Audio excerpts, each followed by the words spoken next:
All right, and we are live. Welcome to the Iron Lords podcast, episode number 71. And it's another glorious Sunday, and we are back at the round table on the Lord's Day. I'm extremely excited about our special guest, so we're going to get right into it. I want to introduce a Lord who, in my opinion, has some of the most passionate and balanced gaming perspectives in all these YouTube streets. This Lord is a true multi-platform gamer, is an extremely charitable member of our gaming community, and has authored some of the most thought-provoking articles you will ever read on TICGamesNetwork.com. Introducing the host of the Gaming Perspective podcast and writer/panelist of TIC's own Multiverse Show, the chief of achievements, gaming's true king of the North, and by far the best Canadian accent you will ever hear on YouTube. Making his debut into the realm of the Lords, my man, Lord Undead 3XVI. How you doing, sir? Oh, I'm doing pretty good. I didn't figure out who you were talking about until about halfway through that intro. That I said their Canadian accent. I don't know what you're talking about. that's just natural for you, boy. That's natural. Oh, yeah. We got to adjust. No doubt, man. Absolutely. Just say one word for me. About. There we go. My man. What's going on, man? Absolute pleasure to have you. Long time in the making. So it's good to have you at the round table. You're a Lord in your realm. We respect what you're doing out here. Appreciate being here. No doubt. And of course, you know, we got the four horsemen of gaming, those usual suspects at the round table. My co-host with the co-most, my brother from another mother, the difficult game conqueror, and the how of the young wolf. My man, Lord Attic, how you doing, sir? Doing pretty good. I do want to say that I will be announcing the the streaming schedule and stuff for the streamers of this podcast. So definitely be looking out for that. No doubt. Absolutely pleasure to have you in the realm today. And of course, we have our most technical gaming Lord, the solo gamer who lives for the single player selfish experience, and also the Sostradamus, Mr. Offline Profile Illuminati, and Lord Patreon of the Iron Bank. My man, Lord Sovereign, how you doing, sir? What's up, guys? Doing well, man. Doing well. Rested. Nice. I hear it, man. Yeah, yesterday's first weekend. I got to sit down yesterday, watch baseball. Actually, I don't want to talk about Mets and Yankee stuff. Let's talk about those Mets and them Yankees. Hey, Let's man. not talk about that. Hey, man. Y'all came out swinging on Friday. I can't be mad at you guys because listen, as I don't associate myself with this team. Don't say you guys. I'm waiting for the Bopons to be fired. Thank you. Ride or die, baby. I refuse to pay attention for that until they put a better product on the field. They're a big market team shopping at Walmart, and I don't appreciate that. Don't disrespect my dollar. I'm with you. That's how I feel about the Jets. I'm with you. I'm with you. That's true, and they're far enough removed from the Madoff stuff that it should not be an excuse anymore. Exactly. I boycott. I have an internal boycott with the Mets and baseball until they resolve their issues. That's what you were saying. Right. What you was doing. You play some consoles? Yeah, I actually turned on one of my consoles yesterday, so that was a good thing as well. No doubt. And of course, we have the incredible Hulk of this, aka the Excess Gamer. Ooh. The Lord of Combat Sports, who is a man of his convictions, demands nothing less than that premium experience, and is the Get Money Gamer. Ooh. Lord King, how you doing, sir? I'm doing fantastic. Yo, Xbot, look at your watch because it's about to go down. Combat talk interlude. I was looking at his watch, when it's about to go down. Oh, no, that's just an inside joke. Shh, quiet. No, actually, I want to highlight a Lord and a friend to the realm, hip hop gamer. Woo! All right. Yeah, he did today.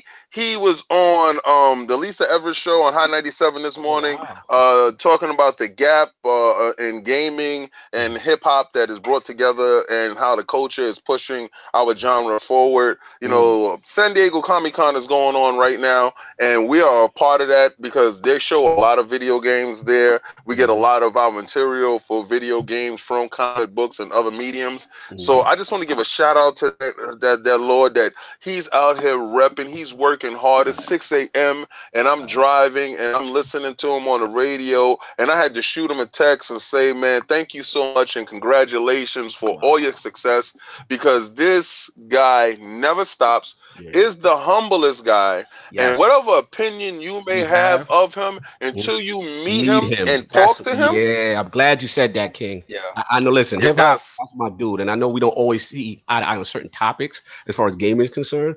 But as a man, like, that is a real dude. That's like, if a real dude. Yeah, I would definitely, if you get the chance, definitely talk to that brother. He's really, really positive, down to earth. I don't agree with like 80% of the stuff, but you know, there's no denying it that, like, when it comes to straight up passion towards the industry, there's not really too many people that surpass it. Yeah, facts. No, gotta give it it's up. not. You know, he keeps the same energy with you. He's just a beautiful dude, and I was just so happy as I was driving to hear him and listen to the topics. I usually, when Lisa Evans come on in the morning, I turn it off. I'll be honest with you. But that today, they got my listenership because my fellow Lord was in the building and he was repping and he was doing it well. You know, so he was up there with some heavy hitters, you know, Roxanne Shante, a lot of hip hop, and he was holding his own. In the game. He was holding his spot. Yes. That's what's up. They was talking about Queen's rap and how influential Queen's rap is to hip hop, and they talked about the stigma of hip hop and Queens and how they thought Queens was soft because, you know, hip hop just moved from Brooklyn to Queens, so that's where that meets, right? So then we had the whole KRS Boogie Down in the Queensbridge battle. So that's good to see. That's good to see. No doubt, man. Yeah, shout out to that. That's very positive. And of course, we have the gaming ninja himself, the Shinobi, LordCognito, spreading that realness in the realm of the ILP, not telling you what you want to hear, but what you need to hear. So before we get into what the Lords are playing this week, I want to start off with Lord Undead, his video game system history, his journey as a content creator, and of course, what led him to Tick's own Multiverse Show, and to now hosting the gaming perspective. So Lord Undead, let's start with it from the beginning, man. What were like some of the first video game systems you had? Like, what got you into gaming? Well, the consoles weren't allowed in my house growing up because my older brothers were PC guys. Okay. So we started on, I started with PC, and I started with games like Heretic, Hexen, Doom, Wolfenstein. Oh, wow. I was like 4 years old. They threw you in the fire early. There wasn't no Frogger. It wasn't that. No, we went straight to those. My mom's logic behind it was, it doesn't look that realistic, so it's fine. Nice. You know, I remember, I will never forget one day that it was way back before my mom really knew what games were about, and it was an Elder Scrolls game, and it was rated M. And I went to GameStop, dude, and that dude behind, like, he said, he's like, you know, this is rated M. And she's like, well, you know, it can't be that bad. And I'm like, don't you mess this up for magical. Like, don't you mess this up. At that time, like, you know, I was really young, you know, and that dude just, like, he looked at me, he gave me that, like, you know what, man? You going through. We good. Like, oh man, I remember I was 6 years old. I went in with my brother. My brother was like 10, 11 at the time. We went in and they were buying GTA, like Grand Theft Auto, the original Grand Theft Auto for PC. So we go into the PC store, give the guy the money for it, and he's looking at us. He's like, I don't think you're old enough to buy this game.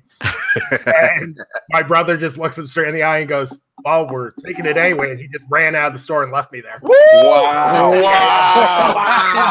You know, he pulled a real GTA with you in the store.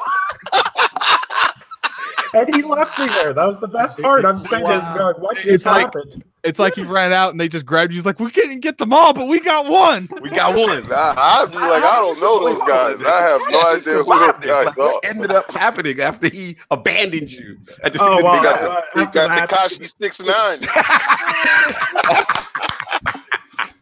So they ended up like calling my parents, and they found my brother. He, instead of going home, he ran to our friend's house and had already installed Grand Theft Auto and was playing it. He said, "You can't stop me. It's already installed." That turned into a whole thing. But yeah, so like I did that. Growing up, I played I'd go to my friend's house to play like PS2 and 64. I started getting those experiences. And first console I actually owned, I had to. I think I cut lawns for like 4 months across the whole street to buy a GameCube. Woo! And I remember my first one that I actually owned was an N64 because I'm not like an ancient compared to some of the other people in the podcast. Wait a second. You said you cut lawns for how many months? 4 months. You must have been getting screwed. What? What was you getting paid? 50 cents an hour? It probably was like the same lawn every week. It was about 4 or 5 lawns every week. 4 or 5 lawns every week, and it took you 4 months? Anchorman says, what else was you buying? Yeah, like what would you know what it is? You probably brought the GameCube with probably like 10 games. That's probably what you did. Also keep in mind, Canadian economy is not that great for lawn cutting. Keep going. So GameCube was the first one. Give me some games for the game. Give me some standout Undead GameCube games. Luigi's Mansion. Oh, I'm about to say, if you don't say Luigi's Mansion, you're about to get kicked from the podcast. First games I bought and played on the GameCube was Luigi's Mansion, Resident Evil 4, and obviously like Mario Kart Double Dash, because if you got siblings, you need that level of physical abuse in your life. Smash Brothers, all those kind of games. I also, when I bought the GameCube, I bought that adapter for the Game Boy games underneath, so I didn't have to buy a Game Boy. Yes. I played Pokemon, all that kind of stuff, and it was great. And then after the GameCube, I bought the Nintendo Wii, and I went, this isn't it. That wasn't it. That wasn't the move for you. Sitting there. I'm like 13 or 14 years old. I'm sitting here waving a motion controller in my basement. This is not the. This is not the movement. It was down with that, man. Stop it. It wasn't. But you know what was funny? We got to give Wii, even though we kind of clowned it. No, we don't have to give Wii anything. We can stay where it's at. Listen, I'm with you, Adam. But here's the thing, like. We can't forget the Wii was the bomb. Yeah, we can't forget the cultural phenomenon of the Wii, right? The Wii changed the game where like your mom might. Wii Sports had me in the living room sweating with a towel playing boxing. I don't care what nobody says. That was one of the best boxing experiences on a console. Yes, and I was in there like getting it, like really getting it, like throwing it until I found out that all you had to do was really go like this. but before I found out that you really had to sit down and just go like this with your hands, and you didn't have to really get into the mix, I was really hot and sweaty up there. I love the Wii, but it in its life cycle, the worst game I've ever played was created. So. It to this day, because it butchered up until that point, I ain't never played any Legend of Zelda game I didn't like until Skyward Sword came out. So you know what? And I want you. I want you to stop that, because we had this conversation offline already, and I would like for you to step away from that hot rock right there, sir. This is not about you. This is Undead's moment. So I would like for you to just stop right there, sir, and let Undead continue. Regardless what kind I love that game, kind of stuff, and I love this game, and it's about to get rage. You're about to get rage going. Let's go, Undead. You walked into the Skyward Sword drama. We gonna move on from that. So the Wii, you had that, and which games do you have? Well, the main reason I bought the Wii right off the bat is I think it was Guitar Hero 3 launched that day, and I was like, I looked at my buddy, I was like, we need this. He's like, yeah, you do. He's like, but I don't got a job. I'm like, well, I'm framing houses right now, so I'll buy it. So I went out, bought the whole band kit, everything, and it was What? there was like endless nights of not sleeping, playing Guitar Hero till like 4 o'clock in the morning. And then when I decided I wanted to like branch into a more traditional console, I was kind of on the fence between PS3 and Xbox 360. And I actually decided to go with the fat PS3 right off. Interesting. What made you go that direction? I went PS3 because like Clearly my friend, and how many lawns did you mow for that? No, I'm just joking. Yo, listen, let me tell you something.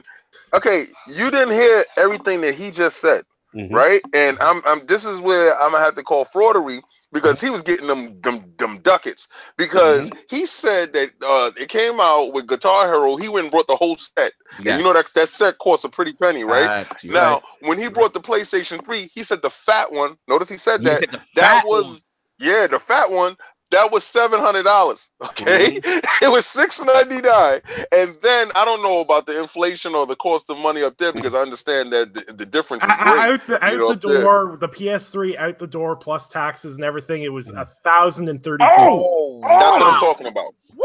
That's what I'm talking. Big bucks. So you're not fooling me when you talk about you was cutting grass. You had a team cutting the grass with you, and you was getting that guap. That's right. Slave labor. Let's go.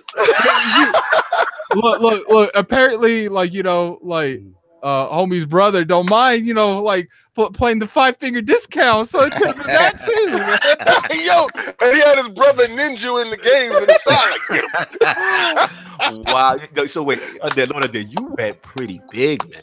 You went pretty big. $1,000. See, the thing was, the correlation was I really enjoyed video games, but my family didn't really have a lot of money when I was growing up, so we didn't have a lot of the video games. That's why we went PC, is because back then with PCs, you didn't really have to upgrade at all. Yeah, for the most part. So that's why my brother stuck with PC gaming.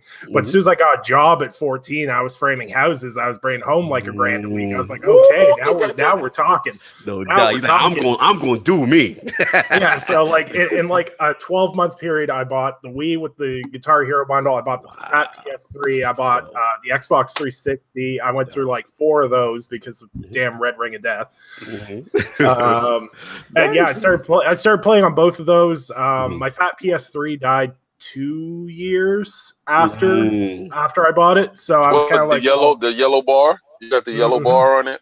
Yeah. It happened to me too. The yellow. Nobody talked about that yellow light of death. Nobody talks about that, but it was very real out here. Yeah.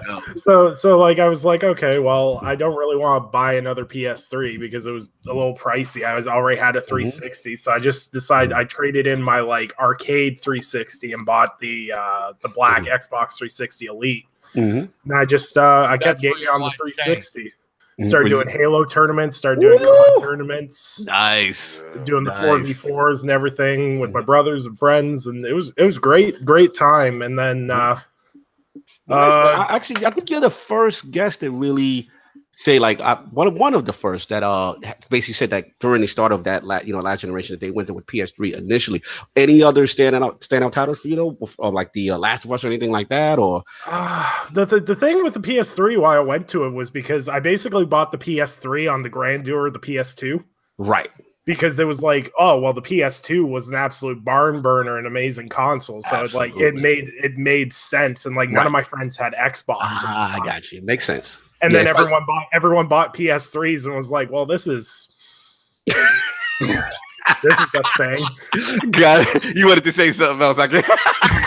But no, you actually made a good point, because I'm trying to think myself in that time.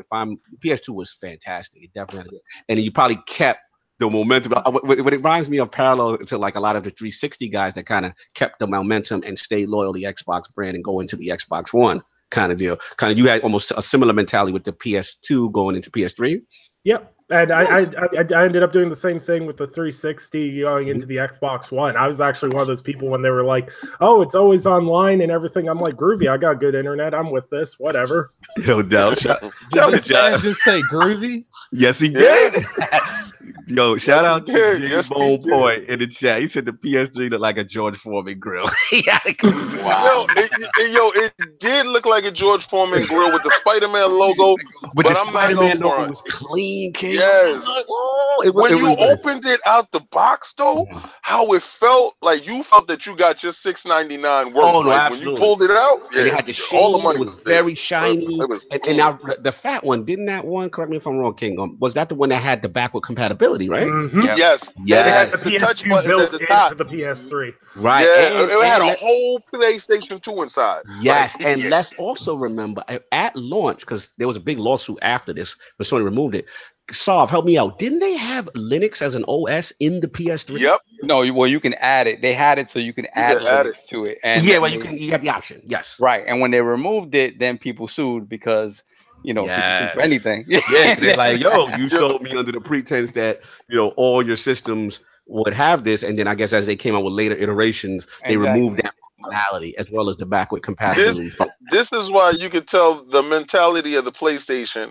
When remember they got burnt before, so that backward compatibility stuff, they went the hardware route with it instead of software, and they put it inside the box. And they noticed that the attach rate of these guys playing older games wasn't there, so they removed it. So you can understand why all these new systems, they don't care about going backwards because they got ripped already a new one out of doing that, so they don't care. They can't do it software wise. Cool, man. Tremendous history, man. Loving these systems, these games. Took me down PS3 lane, man. It's that one of the first guests that really, rocked out very hard on that stuff. And then you obviously transition to the PS3. So I know we've been talking a lot about Canada and gaming in the North. So explain to us, Lord Undead, like give me the whole vibe from, obviously the most of the Lords here are not from Canada, like as far as gaming. And I believe we asked Kofi this question as well. Like, what's it like just gaming in Canada? Like, what's give us some. It's like gaming in the States, except with worse internet.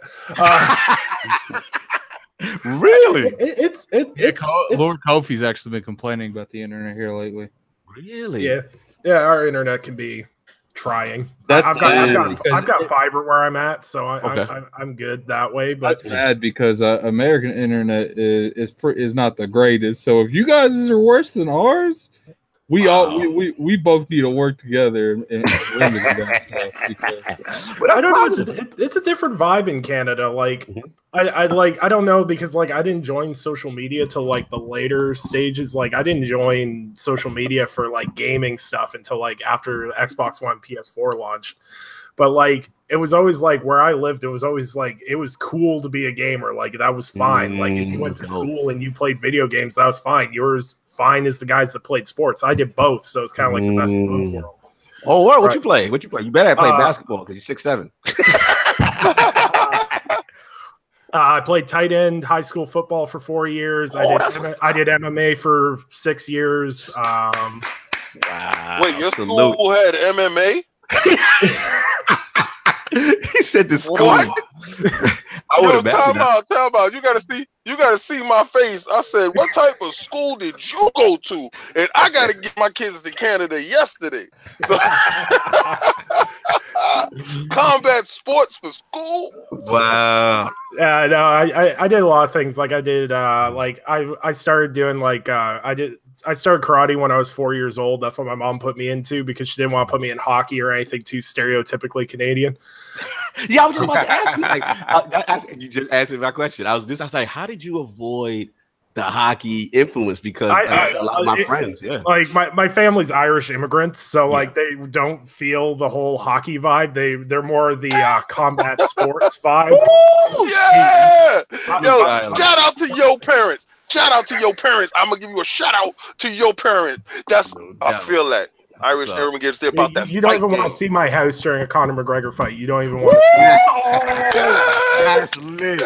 Yes, I do. Yes, I do. Trust me. Yes, I do. I'll be right there in the middle with y'all screaming and yelling. Yeah. In the chat, man. He said hockey is expensive as hell. It's true. Like to put your kid in hockey up here. Like my niece is going through hockey right now, and it's like $4,000. Put your kid through a season of hockey. Like nobody got time for that. But do you not like the sport of hockey at all? Like really, do you not follow it? I like the fighting part of hockey. That was the part I was good at. But yo, I'm really loving this guest. I'm really loving you right now. I'm trusting me when I'm telling you this. Yeah, Undead is killing it right now. He about that fist game. That's what he's. You know what he's telling you? Don't run up on him at any shows. Don't run up on him in the store talking about Undead. What's up? He's about that life. He just told you he don't care about anything else but the fight. But he grew up with a bunch of brothers fighting. All right. Shout out to Johnny Beast and this man took. Look, let me tell you. Like, I grew up with. I've got 6 brothers, 2 stepbrothers, and a sister. Wow. And I'm one of the smaller ones. Are you serious? What? You had to fight for lunch. Wait, you're one of the smallest of the... my oldest brother David. He's 31 now, and he's 6'9" and about 400 pounds. I don't want no smoke with the Undead family. Yo, your parents was making biggins. That's right. I feel sorry for my mom. My mom's only 5'1". Like, I give her full credit for having put up with all of us. Salute, man. So yeah, man, that's dope. The Canadian experience, getting some inner knowledge behind the scenes with Lord Undead. Let's get into like the YouTube journey. So obviously, where I first came across you, introduced you to, was Lord Anchorman on the Multiverse. So how did that start? How did you get to know Lord Anchorman? Okay, so Anchorman I met through on Facebook, because we used to be part of a Facebook group called We Game Here. Oh yeah, I heard about that through Attic. And we used to go back and forth all the time, and basically me and him became friends because we were both Bethesda fanboys. To I have to pick you off the show now. All right, I'll talk to you guys later. A lot of flirting going on here. See you later. Salute to Bethesda, super quality games. We troll it. Continue. So basically, Fallout 4 trailer came out, and Anchor messaged me on Facebook and was like, "We hyping this whole group for the next 3 months." Oh my God, you're his partner in crowd. You're his enabler. Yeah, we basically trolled that group into oblivion. You guys are the reason I left. Constantly posting like pictures of. I remember when Fallout 4 was about to come out, Anchorman had like a different looking train every day. Let's stop the Fallout train. Well, guess what? Anchorman, Fallout 4 sucked. So Lord, here we go. Continue. So I started talking to Anchor that way, and we ended up leaving that group or whatever, and I went to a different Facebook group or whatever, and he's like, "You should start a Twitter. It's fun." Hate him for that ever since. That's exactly what he would say. It's fun. Yeah, that's Anchor, man. That's Anchor. It's fun, all right. Hey, listen, we got 50 people viewing. Let's get these likes up. Come on, hit them likes, brothers. Let's go. Let's go. I appreciate it. Continue. So me and him talked back and forth. I started with a group called Hard Knock Gamers. They started a website up, and I started writing for them initially. And that was me, Fame, Demigod Reviews, a couple other guys that were writing on that site and doing stuff that way. And that went on for a while. Like, I remember We Game Here was gone for about. It was up for about 6 to 8 months. Yep. So we had that site going. It was popping pretty good. And then Hard Knock Gamers got absorbed by the Inner Circle, which is an all too familiar scene for a lot of people. Shout out to Tick, baby. Let's go. Shout out to Tick being the Borg. Yeah, absorbing other races. With the get down, lay down. That's right. So I got picked up for the Inner Circle. I started as a writer there, and Anchor's like, I actually started doing podcasts because Hard Knock Gamers had a podcast which was called the Writer's Block Podcast, which used to be me, Fame, Kid Smooth. Wasn't that was one of the ones Kid Smooth hosted, wasn't it? Yep. That was one of the ones. It was me, Kid Smooth, Fame. I think there was a guy named Matt. Okay. And Nicodemus as well. Kid Smooth don't believe in like restarting a podcast. If he stops doing a podcast for like 2 months, he's just gonna do another whole new podcast. 3 podcasts. It's just some guy named Matt. Just somebody named Matt. It's a random dude. He said Matt. No. Yeah. So we started on that.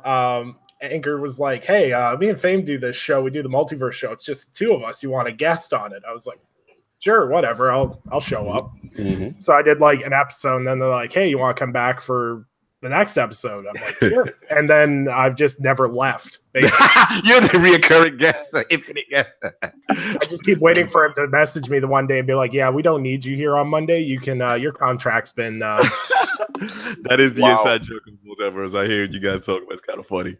Dope, man. So did obviously, you know, we have now what we know you for is the gaming perspective. So I believe we got our Lords Eric Jackson, Rage Virus, and of course Lord Editor Sam Tolbert, who is on a lot of podcasts, by the way. It's actually funny. Sam since E3 has been going crazy. It's funny because Sam went from not being on any podcast to all in 1 week because it went. Me and Anchor was talking. He was like, "Oh, you should have Sam guest on your podcast." I'm like, "Sure." So we had Sam on the podcast. I was like, "This is great. I want to get this guy on my podcast." So I messaged Sam on Sunday. I'm like, "Hey, you want to become part of the podcast or whatever?" And I'm waiting on a response. And the Anchor messages me and goes, "Oh, we just got Sam locked in for Multiverse Tick podcast." I'm like, "Oh." Well, let's see how this goes. And Sam's like, "Yeah, I'll take on a third one." I'm like, "You the man. You are." So big. I do 2 podcasts, and I feel suicidal multiple times a week. So I cannot even begin to understand. Dude, that Lord Sam is a beast. Like, not only is he doing like 3 or 4. I'm convinced he doesn't sleep. I'm really convinced. I'm convinced that, like, people don't like. I'm convinced that he's actually a robot. Like, yeah, I mean, I never saw him sleep in the house. I know he was always working and always he up. doesn't sleep. He recharges his batteries. Know what it is? You know what it is? His hair sleeps for him. So when his hair is down, it's sleeping. Is it like built up static electricity that just keeps his whole body on? Lord Sam. No doubt. Oh man, it's true though, because like I'll put an article pending at 3 a.m. I'll DM him and be like, "Hey, this article synced for you when you get up." I'll get a message 5 minutes later. "Oh, it's posted." Yep. Oh yeah. He's a machine. He's a machine, man. And we love him. He's for real about that, man. Yeah, I'm telling you, and a hell of a guy. Absolutely. So Daddy, it was a pleasure working with him at E3, and hopefully more future things we have planned with Lord Sam, man. Great dude. Great team you got with Undead, because you got Lord Eric Jackson, who I actually really enjoy his perspectives on Twitter. Friend of the realm. You know, friend of the realm as well, and Brap. And then, of course, Lord Rage Virus, who I'm just getting to know. And really cool dude. So what kind of, like you just said, so you got the Sam part. So then let's bring in, how did Eric Jackson and Rage Virus come in? Well, see, the original idea of the gaming perspective, because I bounced around starting my own podcast with Anchorman for a long time, and what I wanted to do was a revolving panel of guests, basically. Okay. And then I started to realize how much of a pain in the ass that would be to get guests every week, especially multiples, and then not have cancellations and everything else. Yeah. So what I decided to do is I get a core group of guys that I want to get on a podcast, invite them for a one-off, and then see how the vibe was. Yes. So I got Eric. Rage came recommended from Anchor because we have a Multiverse, and he was like, "Hey, he's Canadian. You Canadians get along." Why that's got to be the requirement? I love it. So we got it on. Me and Rage hit it off. Me and Eric have always talked great. I've been on Brap once or twice, and it was always great. So getting Eric on was fantastic. And then it was just the stars aligned right to get the exact people I wanted for that podcast, which is fantastic, because I didn't think it would be that easy. Like, I was figuring it'd take me about 10 episodes to iron out who I'd have on my panel, and it literally solved itself in 2 weeks. No doubt, man. That's a great group, and I'm looking forward to the journey, man. You guys getting started. When I seen the lineup, I said, yeah, that's going to be something. If they stick with it, that's going to be something, because you got a little bit of everything, different perspectives. And I love the name. Like, tell me about the name Gaming Perspective. Well, originally what the Gaming Perspective was going to be, it was back when I actually thought I was going to have time to do a YouTube channel. I was going to do like a Friday topic breakdown every week, and that was going to be what I was going to call the series. And then I sat there and went, that's actually not a bad branding for a podcast. I like it. I was like, no one else does podcasts on YouTube, so this is like a totally original idea that no one else has ever had. Yeah, the lane's wide open. There's no competition in this field. Yeah, funny. No doubt. That's what's up, man. I love it a lot. Like I said, it gets people to think. And like I said, one thing about you on Twitter that I like, you're one of my favorite follows, because I think you're bold in reference to saying things that need to be said that a lot of people, and I don't necessarily consider you like a person that follows the trends and stuff like that. You'll say what I feel is important. And definitely, like I said, if you're not following Lord Undead, please do, man. Really, really cool Twitter follow and just good dude. So this is a personal question, Lord Undead.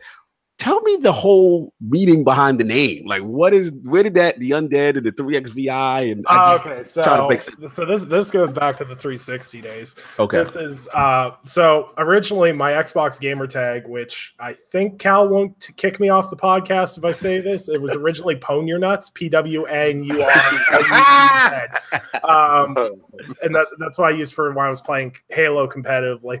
And a couple of me and my friends were like, we should make a clan. Like, okay. I was like, so what should we call it? We're like, I don't know. And like I can't remember what the theory was. I think it was like the 3XVI was supposed to be 6, and then you're supposed to use the 3 to multiply the 6. My one friend came up with it. It's supposed to be 6. Oh my Lord. It was the most convoluted clan tag I've ever seen in my life. But we all threw down our $20, and like 9 of us changed our, like there's myself, there's my friend who's Beyblade 3XVI.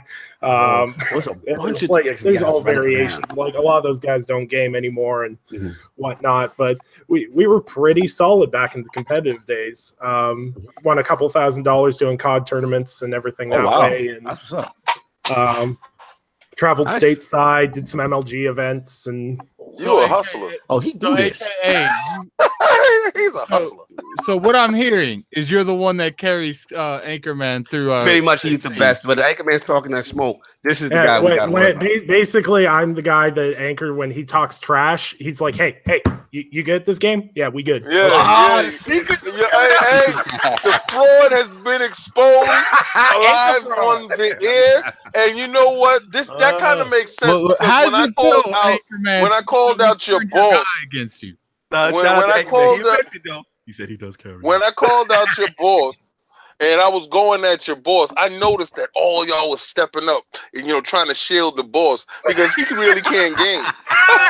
Look at him. Look at that damage control. I got the strategy and he got the kills. Yeah.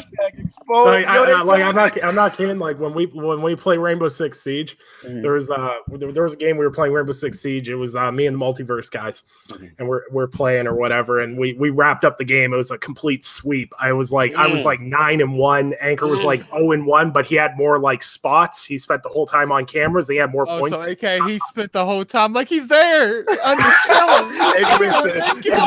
got the strategy. He said, Anchorman's a snitch. He's an informant. This man had more points than me. I had 9 kills, and this man had more points than me on spots. And he literally says to me in the party, he's like, "Well, you might want to step up your game then." I'm like, "What?" Sounds like Anchor. Wow. I'm always the backup guy, and that's the same thing as like when we wanted to do Rainbow Six Siege against you guys, and he was like, "Oh, yeah, that was a setup." Disclaimer to that was a Freudian challenge. He said it on a day that nobody was listening to the show. He initiated a challenge that he came at me with. I said it, and I wasn't even on the show yet. So, and then I challenged him 1-on-1, and the whole team was trying to shield him because they know he don't got skills. And I'm so happy you are on today, and you have exposed the fraud.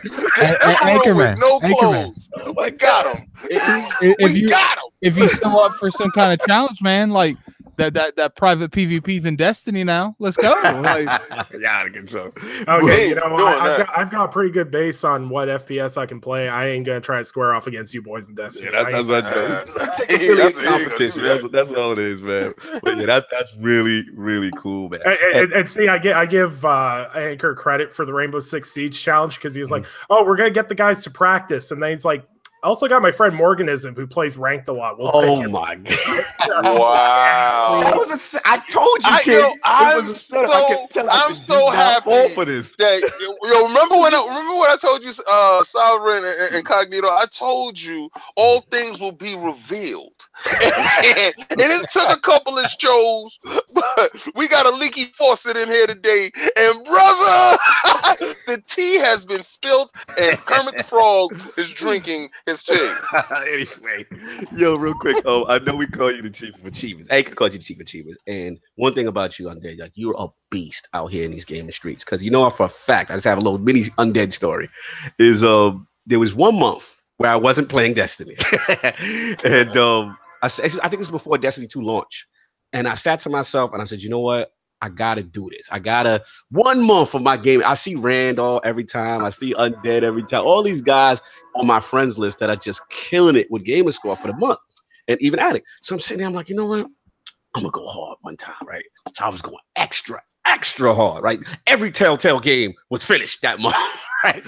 Every easy achievement game, I'm sitting there. Shout out to Megatron too. He was part of it because I remember the people I was battling. It was Rand, it was Megatron, it was and then it was Undead. And I remember like 2 days. I took like a little break. I came back and you were like within, 50, 100 points within my score. And I'm like, oh no. And it's like towards the end of the month. So I had to go extra hard. And I finally pulled it out. But I want to shout you out for that because, if people don't know, Undead goes hard for these monthly achievements, man. How did that start? Yeah, I think I was going to say my record for the most I ever sat down and did in 1 month was like, I think 21,000. Jesus, that's out of control. And that was for a charity thing. So that's the only time I can justify sitting down and doing that because that requires way too much coffee. Way too much coffee. That's out of control. Sovereigns are like, no, no. Sovereign not about that life. That selfish life of yours doesn't call for that. Yeah, he said some of those achievements required me to be online. No. Definitely not happening. And last but not least, we ask every guest this: Lord Undead, your top 5 games or franchises of all time. Let's go. Good Lord, I should have prepared for that. Let's go. I'm gonna go Hitman for number 5. Metal Gear Solid for number 4. Okay. Boy, like stealth. Oh, huge stealth. You and Sovereign will be friends. Yeah. Stealth. Splinter Cell's number 3. Yo, all stealth over. Sovereign's loving you right now. Continue. Number 2 and 1 are gonna be tricky though. So the Tenchu. That's what the Tenchu. Yeah, Tenchu. Where's Tenchu at? That's probably too never old played, for him. unfortunately. Yeah, he's too young. What? Because Lord Undead, not to put you out there, Undead, but you're like going to turn 25 soon. This is young cat. You know what I'm saying? So yeah, I get it. I'm gonna say Halo for number 2, just because of the amount of sheer time that I spent on that game. No doubt.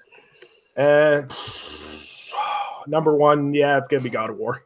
Wow. So now let me ask you, you were God of War like from the jump, even before this latest one? Yeah, God of War. Like me and my brother beat the original God of War. I think we beat at least 10 to 15 times. Wow, tremendous.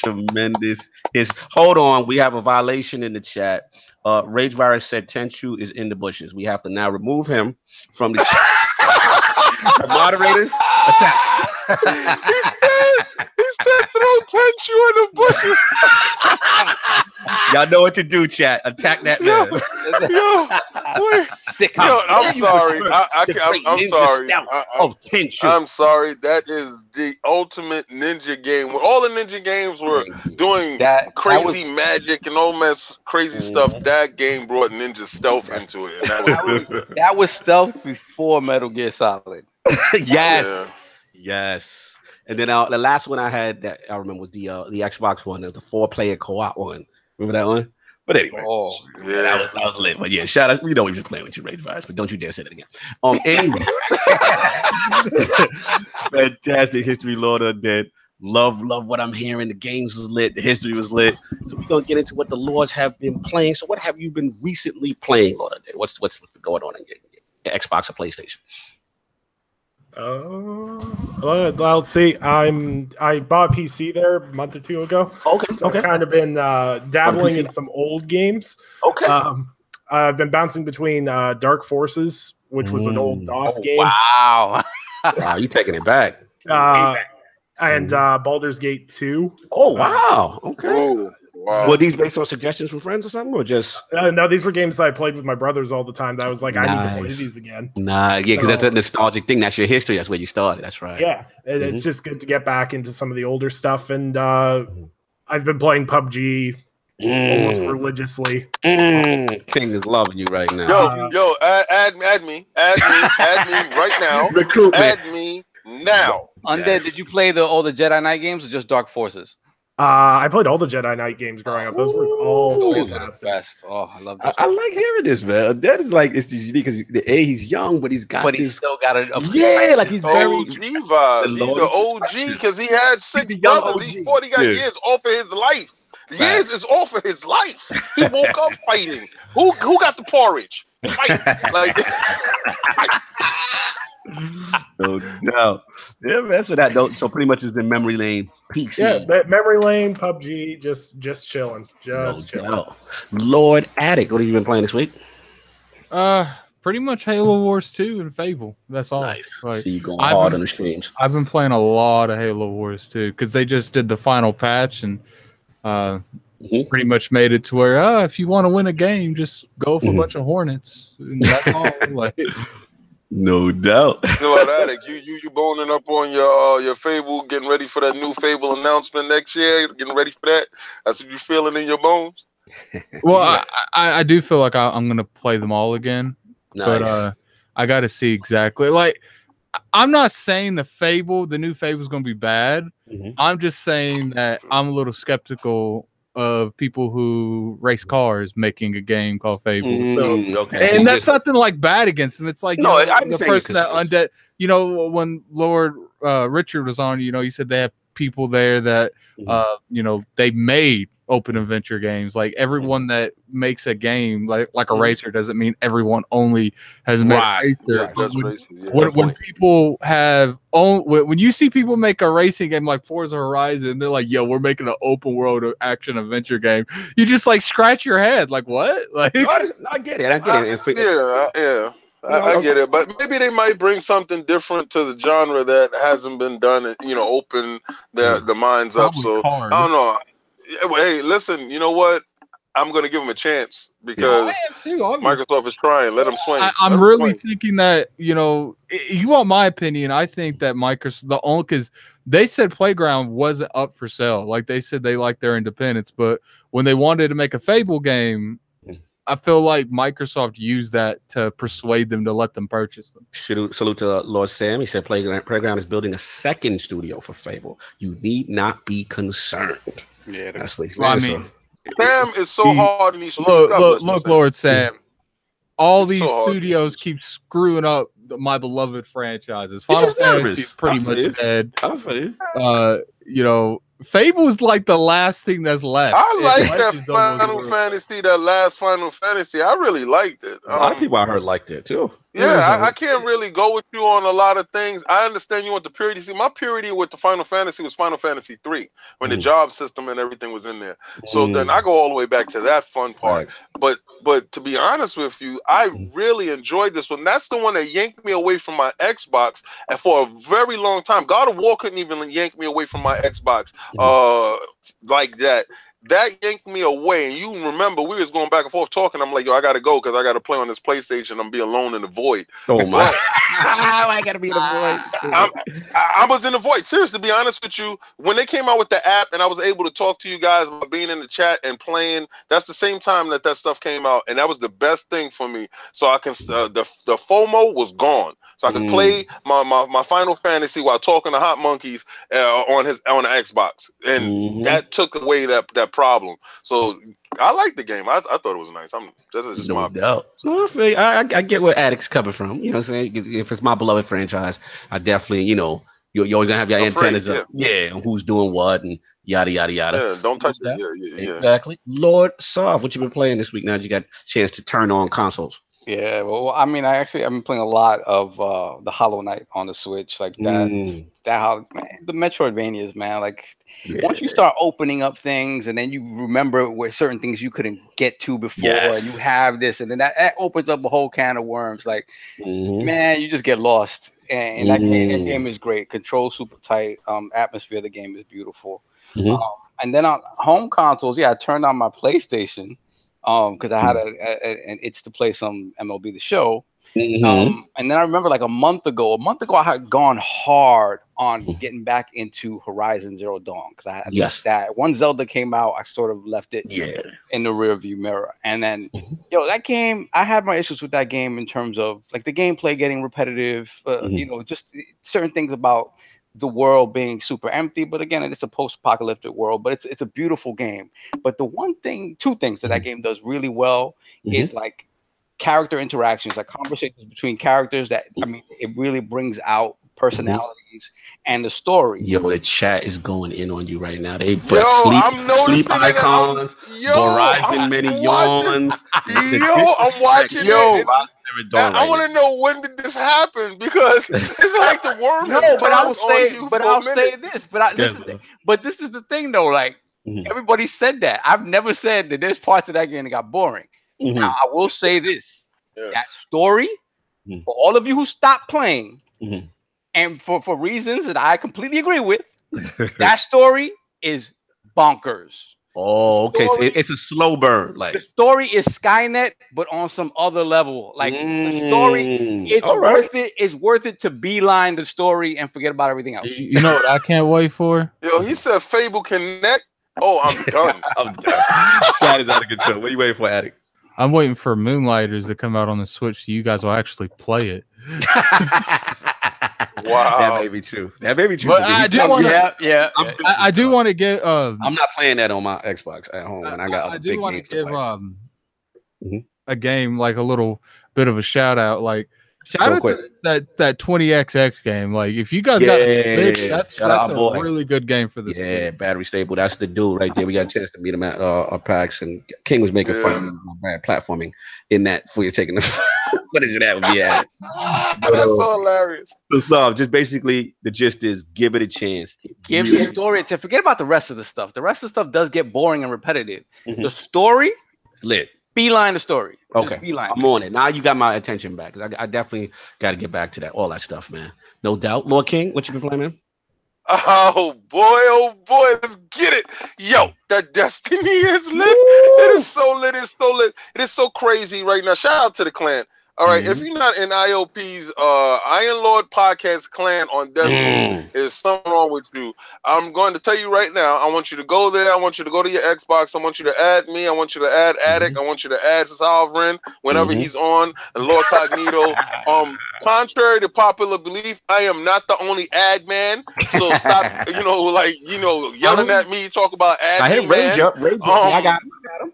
Well, a couple other people hit me up. All right, I want y'all to get in. All right, let me tell you something. We have some serious tryhards. I'm gonna give a shout out to young Chris. I'm gonna give a shout out to T4. These guys already got the Black Spindle with the catalyst almost complete.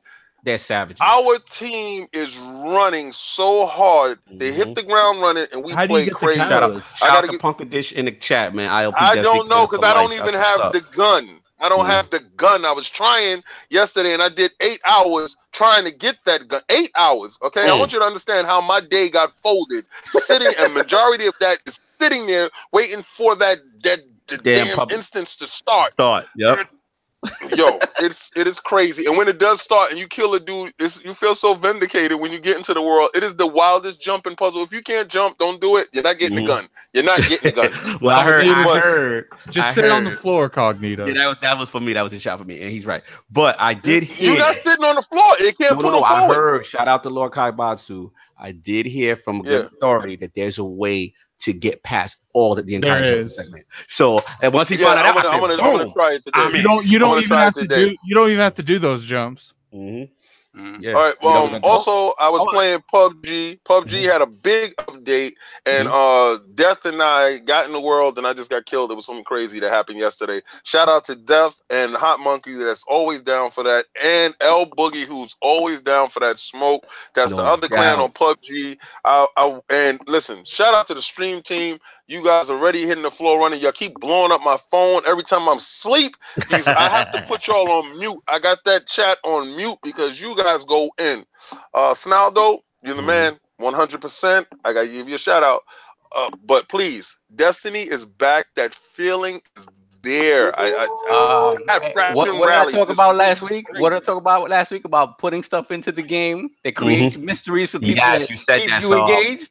Said that during the average joint. Yeah, you said that too. I was like, listen, man, this is not a big thing, and this is stuff that was in Destiny 1, and this is what got you guys hooked in to begin with. Give me something, and I don't have any idea why it's there.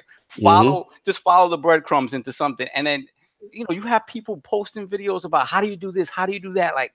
Man, that's what creates it. That's what you create. That's how you do it. You're right. Sostradamus, you are correct. You literally said it word for word, and then it just happened this week. But yeah, if that's what you got, King, I'll jump in real quick. Yeah, same thing. I'm done. Yeah, same thing. Destiny 2 pretty much all day. We just talked about this on Flashpoint with Lordy Bontis. It's almost to that point where I'm getting back to becoming a full-time Destiny player again. And it's just what Saab said, just what King said.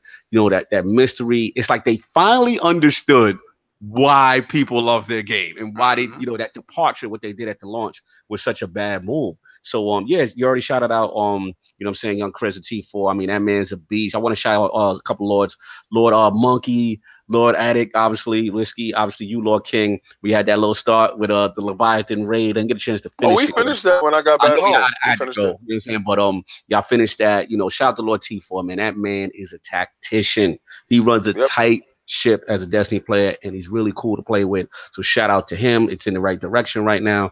I'm just working on my Polaris Lance. I just got it. Working on leveling the Catalyst, working on leveling the Graviton Lance Catalyst, I believe.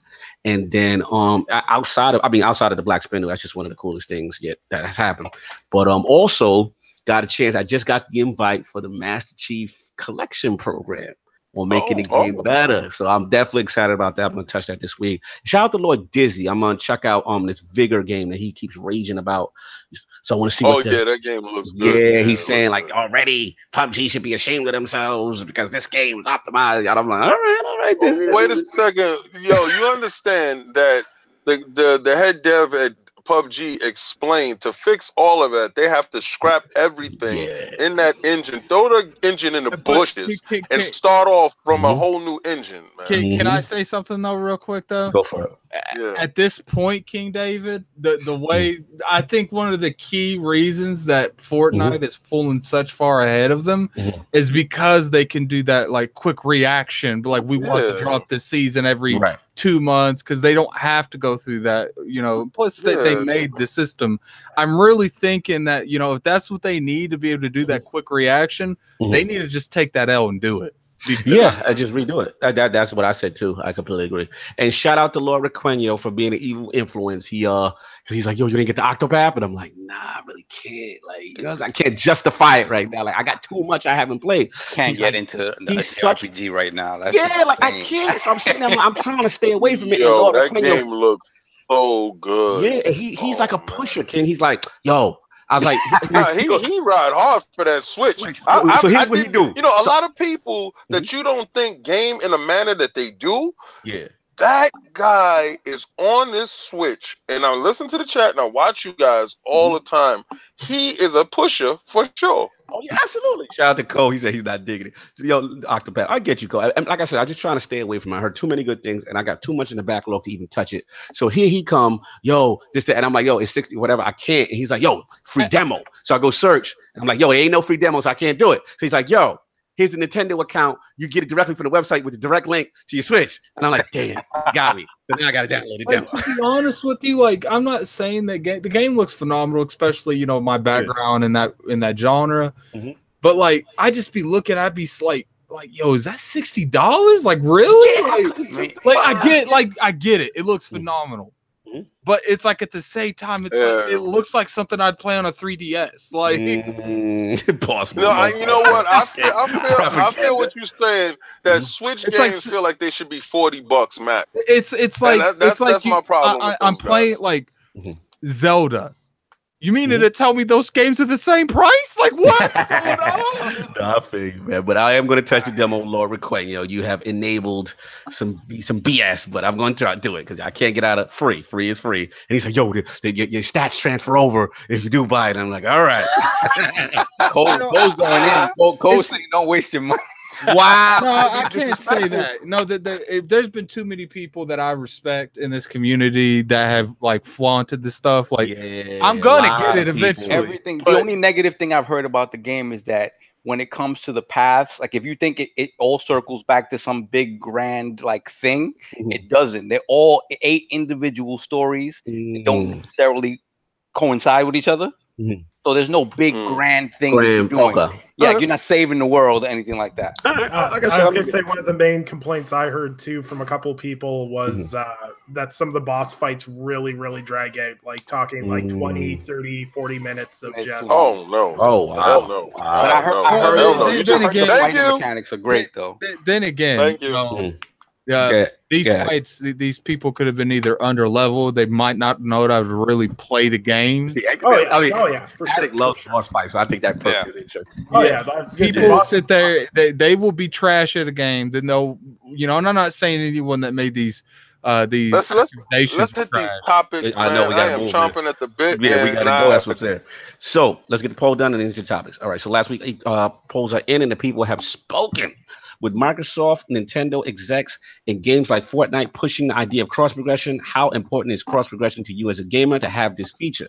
The winner at 63% in a fairly convincing 3-way ILP poll is the cross progression is the future of gaming group. Coming in at second place at only 22% was cross progression is an overblown feature group. And coming in at a very close third place with 15% of the vote is y'all just mad Xbox and Switch are losing MPD group. Thanks to all the Lords who voted on last week's ILP poll segment. What does Lord Undead think about this? Cross progression. I did a whole article on cross progression on how it was going to be good for the industry as a whole and everything else. I think it's the new wave. I think it's the future, especially when so many people are now buying multiple consoles. Like there's so many even casuals that now own Xbox and PlayStation. And like for me, cross progression, when I eventually get my Switch later next month, it's huge because like I play Warframe on Xbox, for example, and like I love Warframe on Xbox. It's fantastic. And if I was able to carry my progress over to my Switch and be able to play Warframe with my friends on my Xbox and then turn off the game, grab my Switch, hop on the train, and then be able to just pick my game up from there, that would be huge. Facts. That's what makes Fortnite on Switch so appealing. Exactly. I think with such a focus on mobile gaming and streaming, like Microsoft says they want to put everything on everything. And the Switch is such a mobile, like on the go device and everything. I think cross progression is almost a no-brainer at this point. And I still stand by the fact that PlayStation will bring back another handheld. And I think if they do, that cross progression's an absolute necessity. And I know they had cross saves for a lot of the games for the Vita, which was good. Which was very good. And I think cross progression is just a huge thing. I think crossplay is going to take a lot longer for the industry to adapt to, but I think cross progression is a good first step at making progress in that area anyways. No doubt. Shout out to DJ Singh in the chat. He said, "You are my favorite now, Lord Undead. Warframe for life." No doubt. So we're going to get into these topics. Like Lord King said, we move a little slow, so we got to pick it up a little bit. So I'm just going to set this thing off, and we're going to talk about Gamescom. And obviously, we know this is arriving. The Lords will not be probably most likely making it this year. We got another obligation we're going to hit, but there's still a lot of things going on. And I kind of want to start with the obviously before we start which side to start with, I just want to as far as what's going on. So pretty much, obviously Microsoft, they're going to be out there at Gamescom. There was a big controversy about hardware. Microsoft announcing hardware out there, and they got these Twitter streets in a tizzy. And I'll shout out to Tom Warren and The Verge going it was versus Major Nelson and his personal blog post. So initially, I guess he had a blog post that said Microsoft would be announcing new hardware there. Then I guess they did like a Major did a stealth edit where I guess they realized like they didn't want to confuse people as far as there being physical hardware, but actually like bundled. Like I don't even really feel like it's fair to say a stealth edit. Like he messed up on the wording of his article and he corrected it. Like right. In my case, like that happens a lot, doesn't it? Like, I mean, I don't have too much of a big of an issue with the problem. The only thing I will give Tom Warren is that Microsoft has a history of this. This is not a precedent. They've done this a couple of times where they've had a post or something like that, and then you go back to the post and certain things change, and that's fine. That's fine as long. But his point is just own the mistake and just say like correction or whatever, which I don't have a problem. But Tom Warren did go extra hard, so I do see your point though. He went extra hard. Then you have like people like GameSpot like making the same article 5 times, just naming it a different article. Like, he's not wrong. He is not wrong at all. I'm just telling you what happened in this case. So pretty much that was that, and you know that was one big thing. And obviously with Xbox, they pretty much say they're gonna have like 25 games, diverse genres. You know they expected Forza Horizon 4 to be there, Ori Will of the Wisp, State of Decay 2, Daybreak Pack will be there, and then obviously for King, PUBG with the new mode will all be debuted there on what you call it Gamescom. So that's pretty much for the Xbox presence, and then obviously the Sony stuff. So I want to start with the Sony stuff actually. So what do we think Sony could or would bring to Gamescom? Nothing. Anything that you might say? Nothing. Lord Undead. Let's start with look, historically, Sony doesn't really care about Gamescom historically. Okay. They don't usually unveil anything. I think we're going to see a couple of things. Like I think we might see that Medieval remake that they announced, but they didn't bring back up at E3. I think Sony's going to release YouTube trailers, like we'll see at Paris Game Show, and that's all. I'm with Addict on this. Is they're not going to show much. Bring out Flute Man. Flute Man gonna show up where he gonna have a drum solo, and then he gonna shoot out the flute. And they're gonna show the same trick. Man, I choose you. And then they're gonna tell you to wait for PSX. Get out of there. It's over. Throw that in the bush. Don't PlayStation in the bush. All right, so that's pretty much what you got Undead as far as what you think they got to show. I think they're just going to show the same stuff they showed at E3. I think Gamescom for the most part, Gamescom is pretty redundant. I say for the most part because there is some surprises that do come from it, but traditionally speaking, we're going to see the Resident Evil 2 remake. We might see some. You're going to see some more Spider-Man footage. Obviously, I think they'll show something else. Which I don't know why they need to increase my hype level for that game. I don't even understand at this point. You're gonna see some Ghost of Tsushima stuff. You'll maybe see some Last of Us 2 stuff. They're just gonna show pretty much what they showed, maybe some different stuff, but it's rehash from E3, I think. Okay, no doubt. Fair enough. Lord Addict, you don't think much from the Sony side? You're not confident? They're not going to show like nothing. Like I'm not even being sarcastic. Like they are legitly not going to show anything. What did they show last year? Do we know? Nothing. Remember off top, y'all? Anybody remembers off top what they showed last year? I can't remember off top. They weren't. I thought it was that zombie game. Wasn't it the zombie game that they show like a thumbnail trailer or something?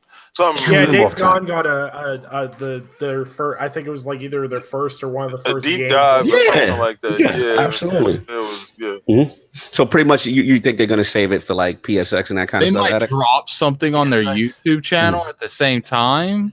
Remember, they're big on Paris Games Week, so that's their thing.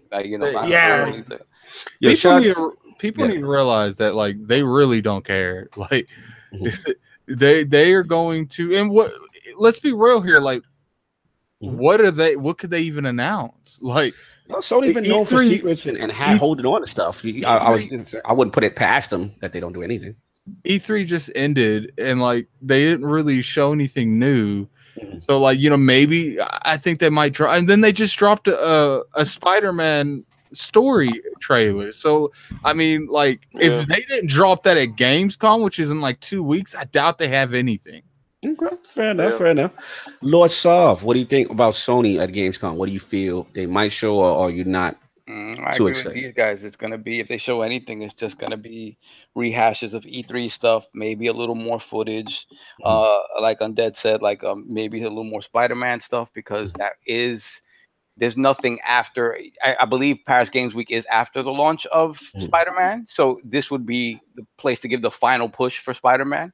Although at this point it's kind of redundant. You know, people are really excited for that game. I feel like they're showing too much of Spider-Man too. Like, I stopped watching. I did that with I'm on that war. I stopped watching. Yeah, I'm on that path a little bit too, Addict, and Undead. Like, I kind of feel like, like slow down just a little bit. Like, it's a little too much now.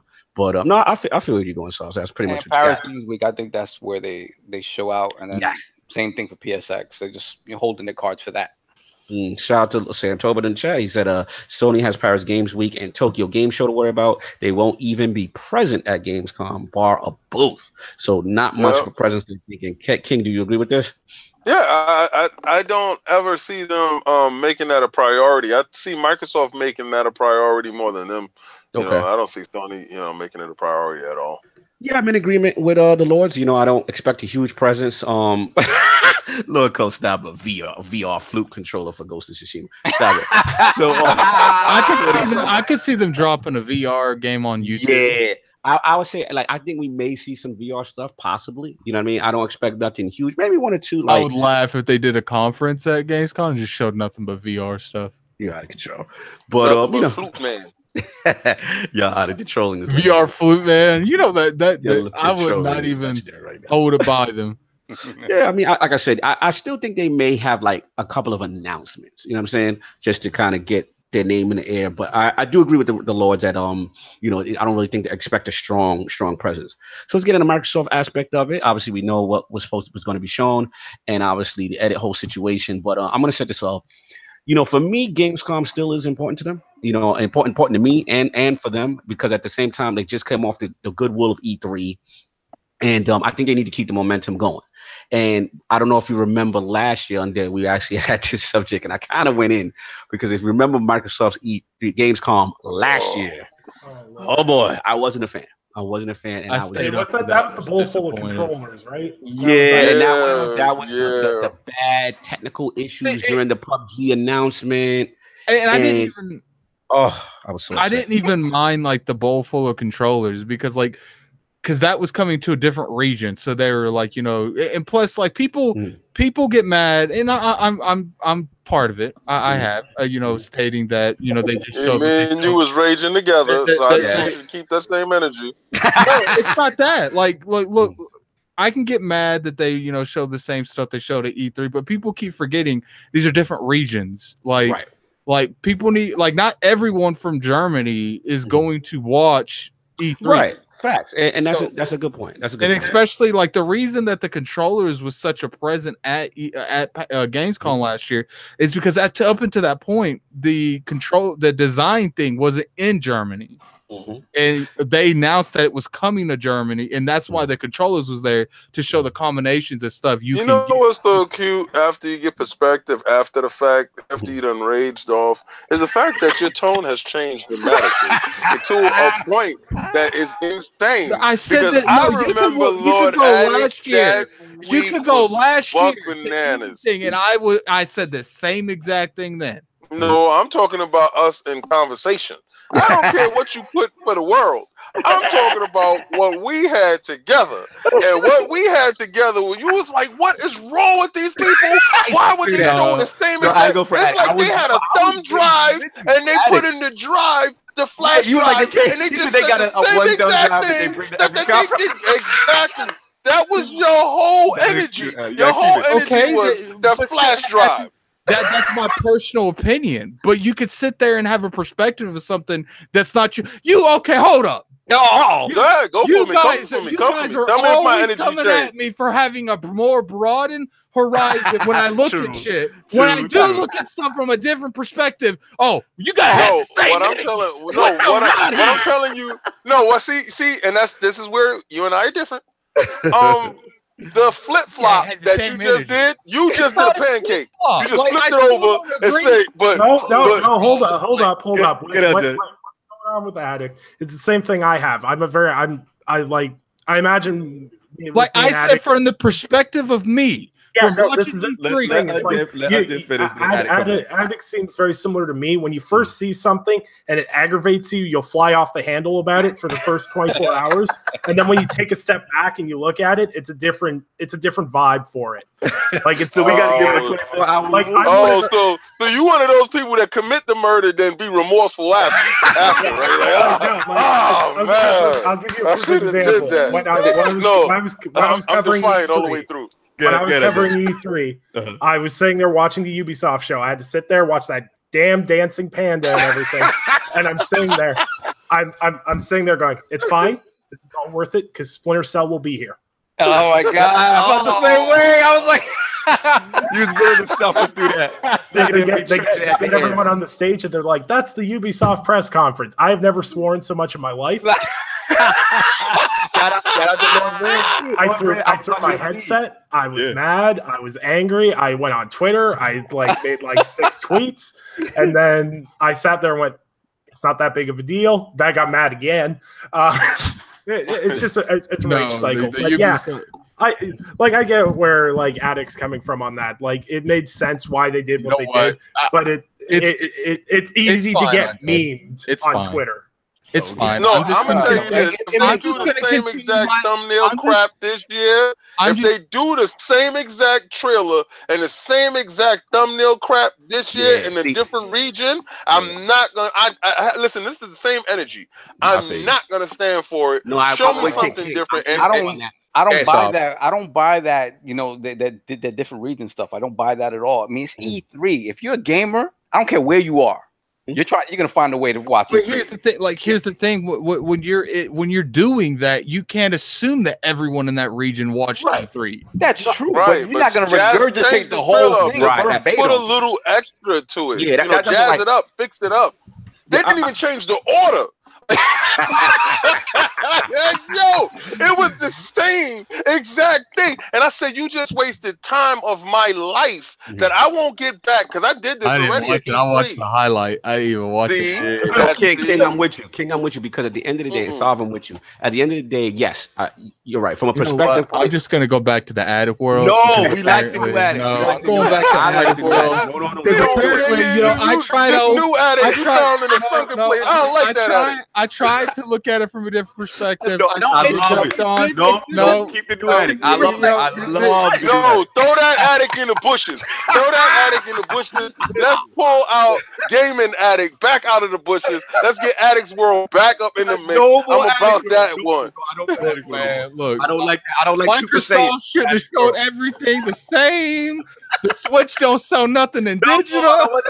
God no. Yeah, he's back. He's back. All I would say, so I don't want his trash Addict back. Yeah, I don't want his trash. Let's move on, Addict. I don't want that Addict. I love that Addict. You say that now. You say that now. I love that Addict.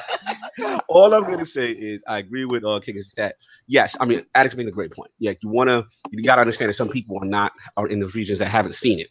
All I'm saying is that for the most part, it's a huge event, and just to even add something additional, right? No, there was no reason why they had the same trailers. Yeah, that's all I was really talking about, the controllers and stuff because that feature wasn't in that region until then. Yeah. But showing the exact same that's when they lost me. Yeah, I wouldn't mind the same exact trailers if they added something afterwards. Okay, this is the E3 trailer. I don't even want to see anything same. Like if you go to any kind of region, first off, why are you showing that region the same thing you show the Americans? Like it makes no sense. Like technically, we we have different cultures. We probably like different stuff. Why you show them the same thing? You show them exactly. Now I'm with you. So that's pretty much it. And the last thing, obviously, we know, with the whole, thing. I want to get Saul's perspective out of here. Like the whole Tom Warren versus Larry Herb stuff, editorial etiquette kind of thing. Saul, I didn't get your opinion on that. Like, what did you feel about that whole situation? You think Tom Warren went in too hard? I just think not necessarily they went in too hard, but it's something that needs to be addressed. And we've spoken about this about fantastical headlines just to get clicks and things like that. We've definitely seen it on the YouTube side where you'll see a title for something and you'll click in there and then it has nothing to do with what was specifically stated in the title of the video. And at Undead this point, just talked about this on Gaming Perspective yesterday, by the way. And at this point, Microsoft should not be doing this, especially Microsoft. If they're the ones have been accused of flip flopping and funny language, when it comes to like what is it, launch exclusive or whatever the heck, right? Be as clear and concise as possible. If you know full well you're not launching actual gaming hardware. Say exactly what you say. Say peripheral. Say whatever. Like, they are launching gaming hardware when it's like a custom hardware system. If it's a Gears of War system, or because we don't have that new Xbox One X system except for the launch exclusive system. We don't have that new system. PlayStation has a hardware launch with the Spider-Man.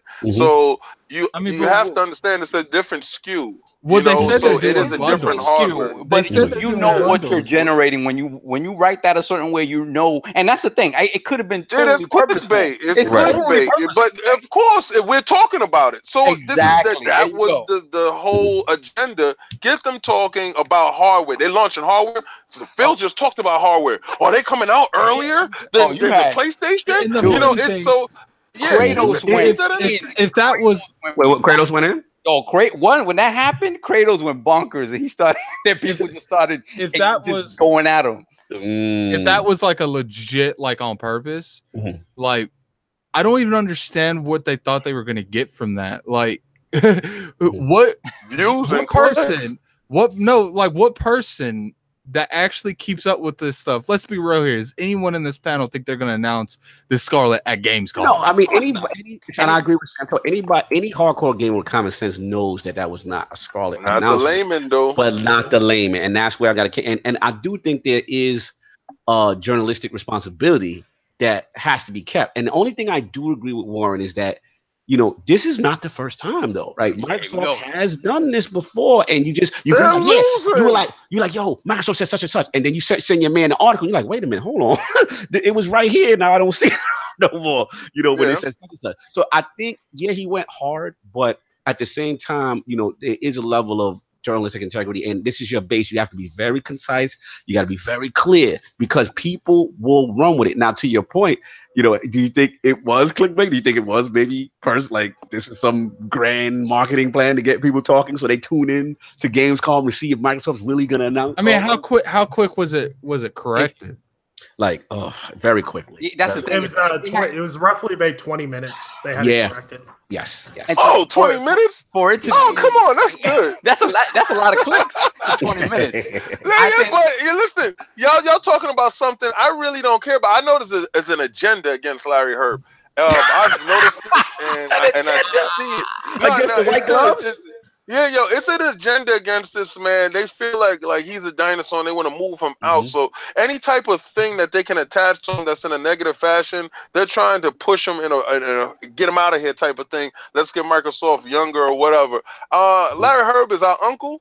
Larry Herb does his job to perfection, and I like Larry Herb stuff. Now, I don't know what these people have against him. He's a nice face of the franchise.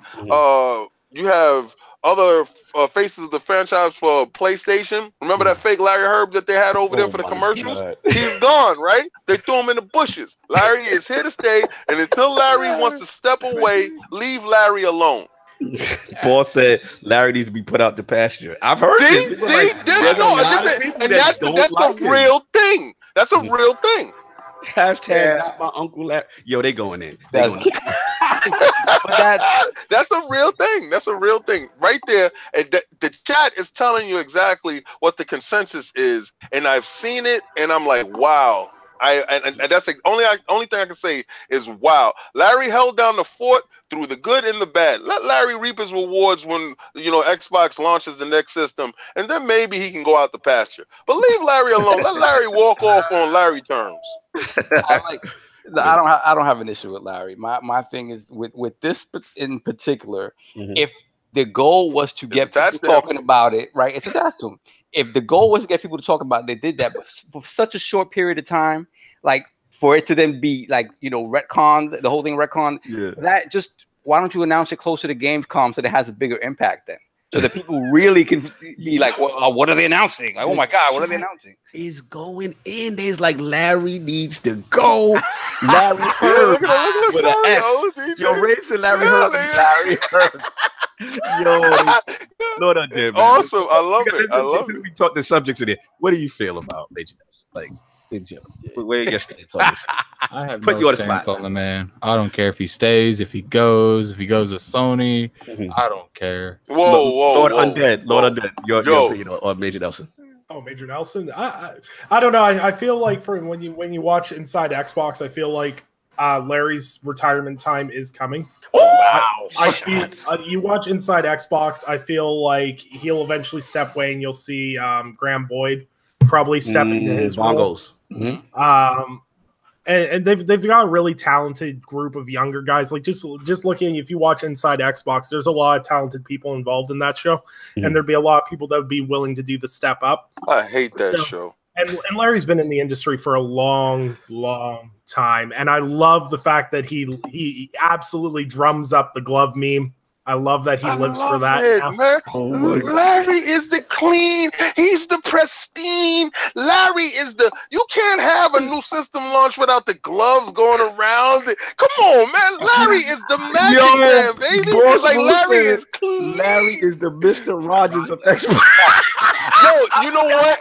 And listen, and that I wouldn't deny that assessment right there. Mr. Rogers is the only childhood guy that has not been besmirched. He has not been drugged down.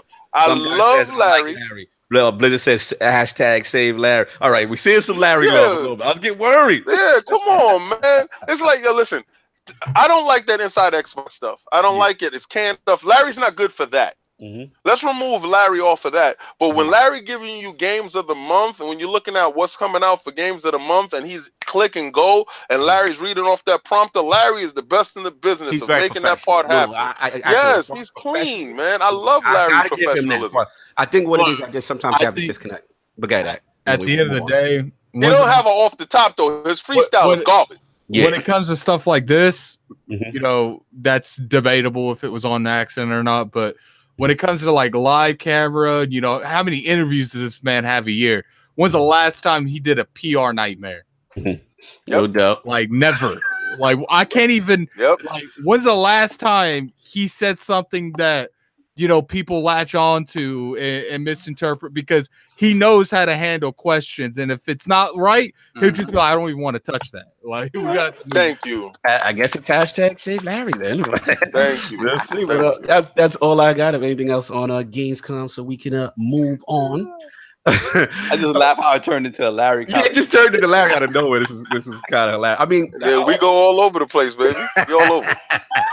All I was gonna say is I'm just looking forward to the announcement from my crew, THQ Nordic. Those are my peoples, and I heard Cyberpunk 2077 is gonna make an appearance, so I'm dying to see that. But that's all I got. So LordSov, Crackdown back again in the news. What's going on, man? Yeah. So speaking about Gamescom and things we may or may not see at Gamescom. So Eurogamer published an article last week talking about the development of Crackdown and basically the tough time that it's had from its inception all the way to its different showings and the expectations people had for the game, the times the game changed hands in terms of development, the fact that the game hasn't had strong leadership in term and unity of vision, and what that means for the game that we'll be getting in February. And the tone that I got from the article leads me to believe that they have some sort of insider knowledge indicating that game is still not ready to go. And that's what scares me a little bit about the game. Listen, it's a game. It's not, the end all be all. But for a game to have this much issue all the way through its development, not get canceled, right? And to come out and be less than good, it's going to be a big disappointment. For people who love, I love Crackdown. I think Crackdown is great. After playing the original Crackdown on back compatibility, I went out and definitely said I don't want to see that game again. I need to see that.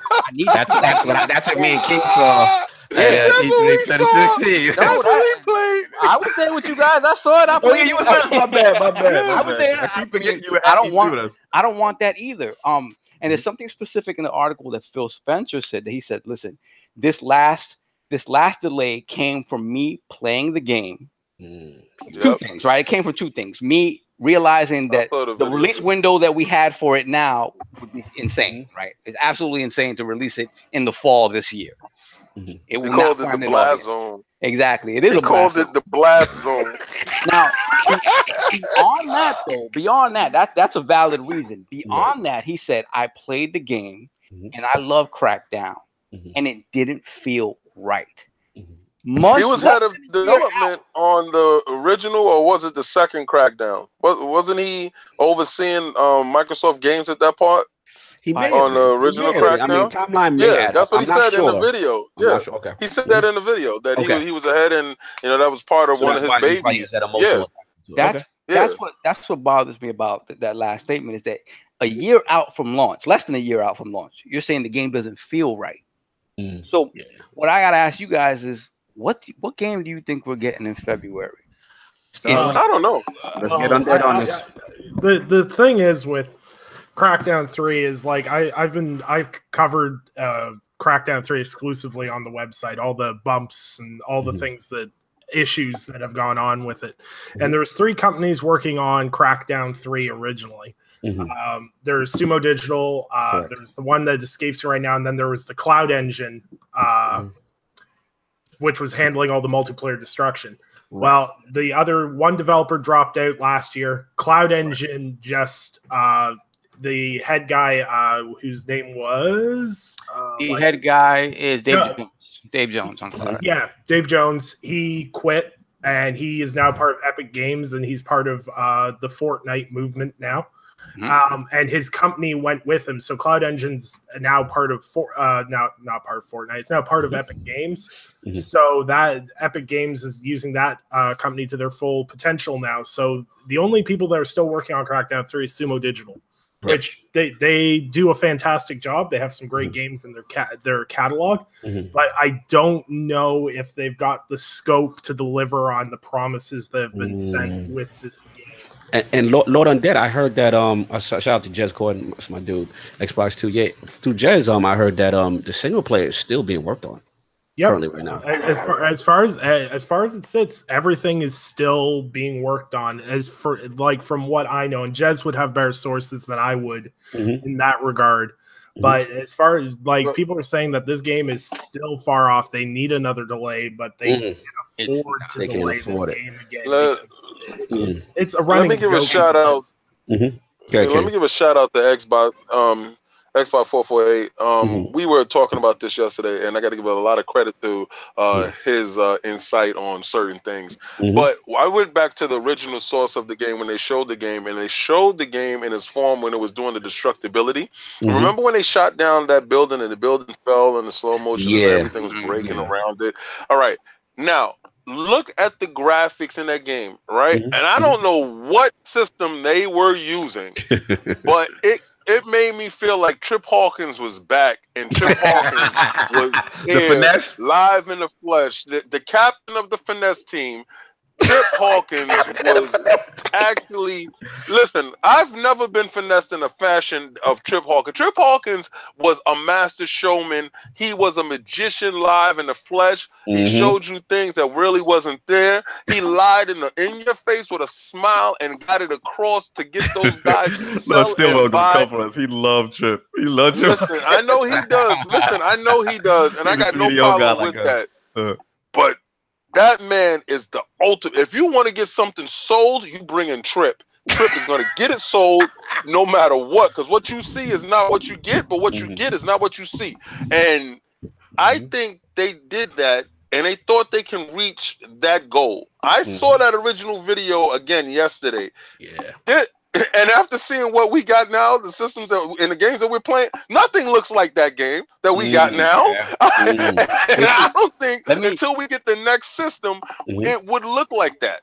Let me read you a little piece. Let me read a quick little piece from the article. It says, Jones' eye-catching demo that showed the impressive destruction tech in a multiplayer Crackdown-themed environment, it turns out, was only ever about showing off the potential of the cloud.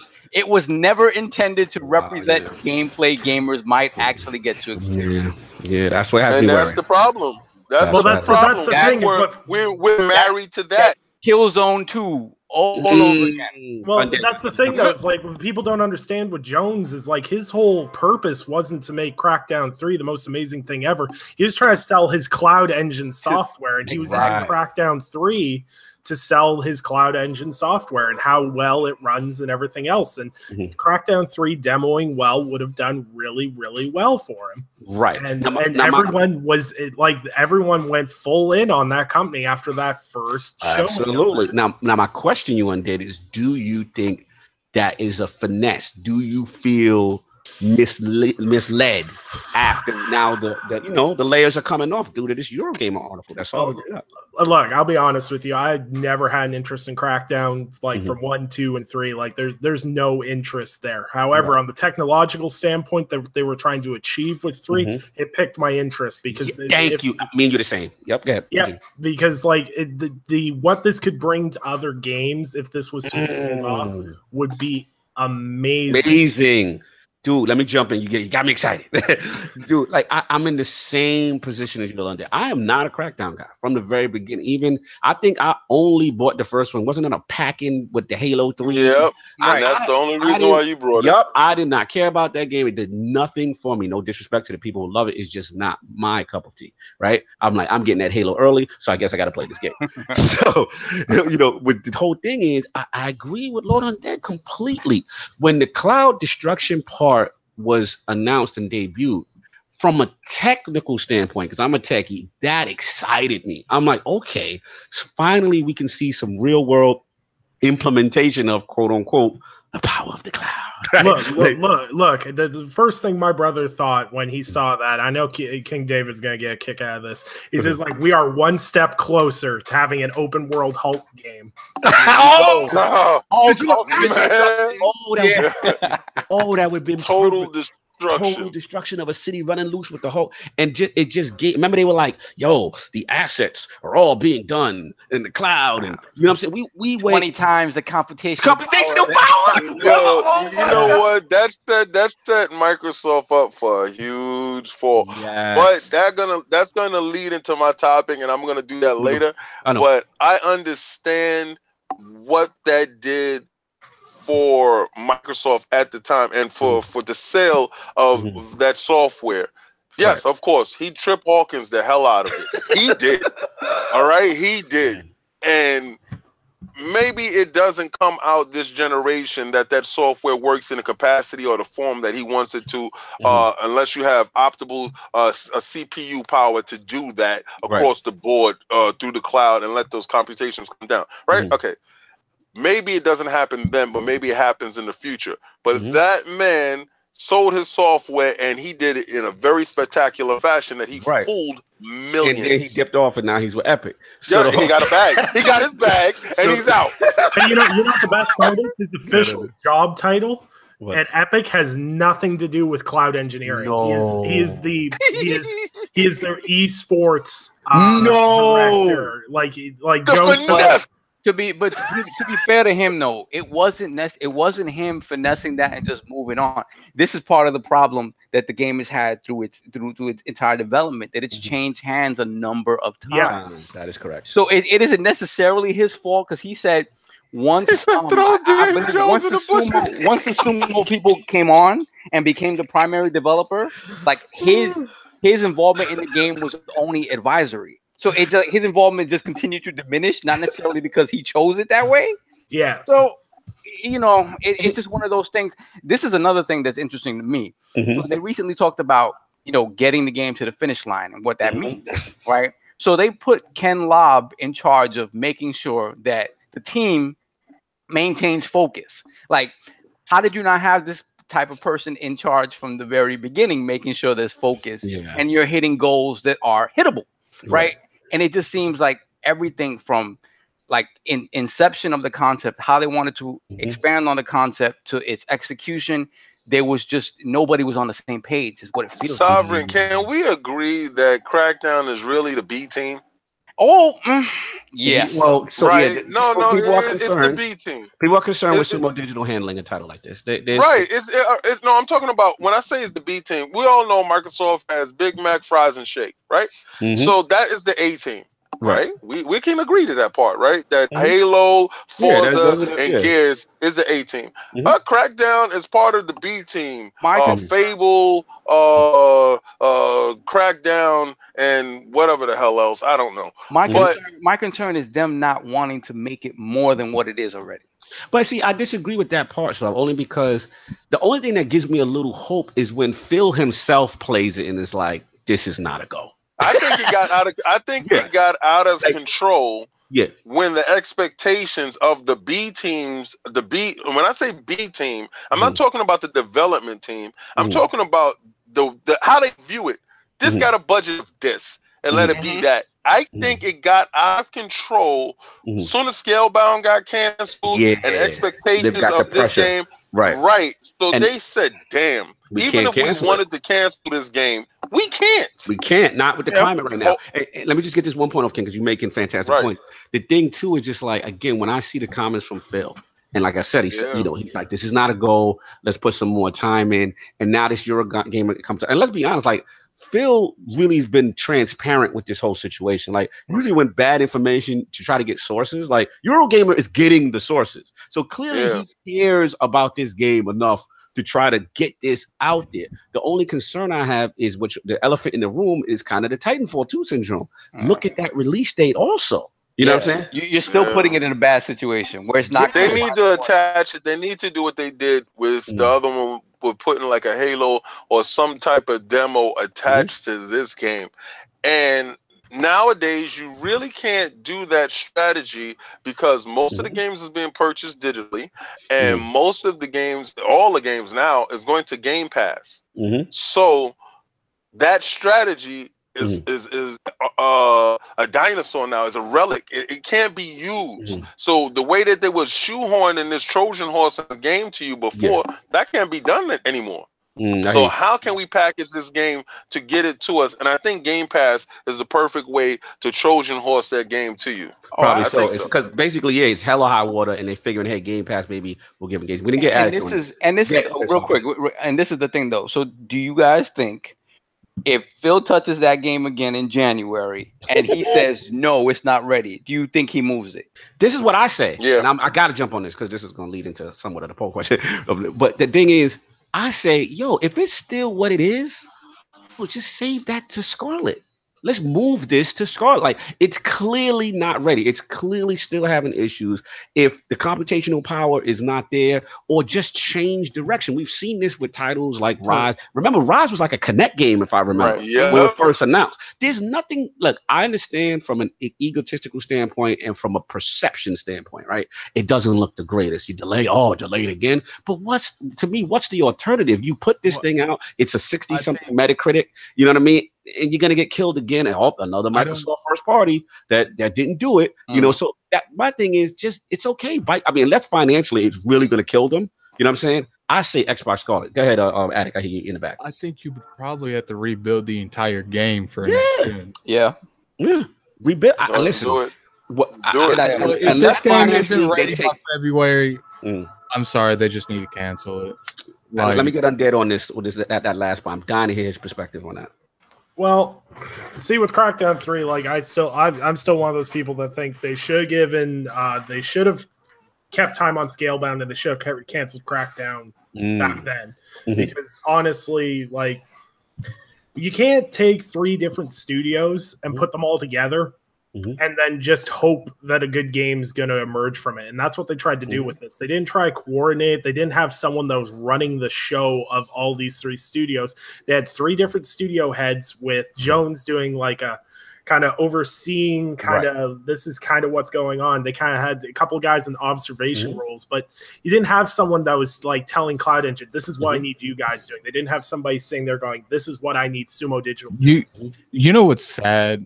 The thorns that's in Phil Spencer's sides, he didn't even do. Yeah, he didn't create these. Yeah, he didn't create these problems. I get that. I guess I had a question for Undead in reference to like, I hear where you're going. It's just like, man, like, don't you think it does more damage if it just releases in the state it is? It is just really think it's bad. best off if it's not done by February. Boss Just cancel Moves it. is Man, Boss Moves going going in. crazy. Yeah, I'm trying to ignore He him. said He's he making me still laugh. need to throw Crackdown and Larry Herb out the pasture together. I guess Boss Attic- Moves, you the on Boss fire. Moves, that's my dude. But what I'm saying, Attic and Undead, is like, I'm just as a gamer, I'm just scared. Like, this thing bombs, we're never gonna get another Crackdown game. Yeah, Well, to be I honest with you, don't know that we get another. as of right now, I don't think we're going to get one either. Anyway, like Yeah, you're preaching to the choir on that. We're getting to the point. I don't think Scalebound was salvageable. Like I think that was more of like an internal thing. Yeah, internal thing with the Platinum studios. Yeah. But I think Crackdown. I think that communication was lost with what they were promising, and they know that if they didn't get something even remotely, I think they're just trying to figure out how to sell this game to people now. Yeah. Because Well, Game Pass is the perfect way. I gotta admit that, though. I gotta admit that Game Trojan Pass, horse. throw it in there. Try to create some engagement. And I will say this: I am looking forward to the 4-player co-op. Hopefully, if it's still in the game. and to be 100 with you, man, like. I'm getting kind of tired of talking about Crackdown. No, listen, I feel you. And I didn't want to, but this article that saw brought to my attention is just too juicy. We had to talk about it. Oh no, I get that, but like it's just like it's not even our fault. It's not no one's fault for picking the top. It's like Microsoft put this game in such a bad position to where it has to be talked about every couple months because the thing keeps getting delayed. Well, my bigger question is, why did Microsoft decide that Crackdown, a franchise that was not one of their big heavy hitters, had to be a heavy hitter this gen? Why Crackdown 3 had to be the Because they had no games. They had no games. They had no games. They didn't have anything. So if Crackdown came out and it did what the multiplayer is supposed to do, I don't think this game would have an issue. But I think that's the issue. They can't get the multiplayer. And I want you to go back and look of at that video. And I think if there's back and look at that video. Go back and look back at that original video. Yeah, no, it looks ridiculous. And this, to Undead's point, I think you're gonna wager new tech on anything that's unproven, you're gonna wager on like King said, a B team. Like a B team. If they had put out a Halo video utilizing this stuff and it didn't come to pass in the Halo game, the pushback would be much more than for Crackdown. And plus, I get that, but at the end of the day, Microsoft be taking so many L's. Like this topic has died. This topic has died and it's in the bushes. Let's move on. So unless you got anything else to finish off your topic. No, man, that's it. I want a decent Crackdown game. I don't know that we get that. You are not the only one. It has got to the point where everybody eyeballs is on this and they gotta have good moves. Yeah, it's a shame. So Lord Addict, you got a good one, man. Scarlet talk. Let's get to it.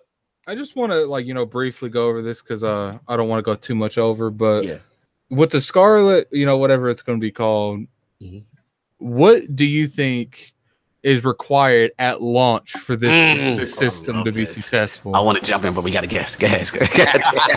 Oh, I'm ready. Good, Undead. What you got? To be successful, well, the thing is out the gate, not the gate, hit the ground running. Well, we know what sells consoles. That's realistic. We know what sells consoles at the gate. Price point. Because let's face it, it would have been a whole different start at the gate if we hadn't had the Force Connect bundle with Xbox One. If Xbox One didn't launch with the Kinect and was the same price as the PS4, let's face it, Sony's launch lineup was not as good as the Xbox. Was not great. Microsoft's wasn't amazing, but they at least had a launch lineup. And if the thing is what you're seeing is you see all these studios gearing up. You see Sony's gearing up stuff. You see Microsoft's gearing up stuff. I think we're going to see one of the best console launches for software and hardware. I think there's going to be games that I 100% believe that the new Halo game will be the launch title. Damn, you stealing my points on that. Damn you. Because like 100%, you want to sell people an Xbox. You want to make them forget about everything that went wrong with Xbox One. You lay the gauntlet down. Give them an Xbox. Give them Halo. Facts. And people will, and especially like Halo, new engine, reworked from the ground up. You're gonna hit every person that ever owned an original Xbox, an Xbox 360. And you put a nice price point on that, plus the services that Microsoft has been building on the Xbox One. That's all going to add up for a very, very interesting start. That's if they keep that, and that's the key thing is affordability. And I know it seems like a stupid thing to fight about now because we're so far into the generation.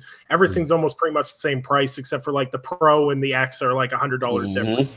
That's like the only wiggle room we've got price wise at the game. But when you launch off a console, we saw it with the PS3. It was like $300 more expensive than the 360. Nobody wanted the PS3, fat boy.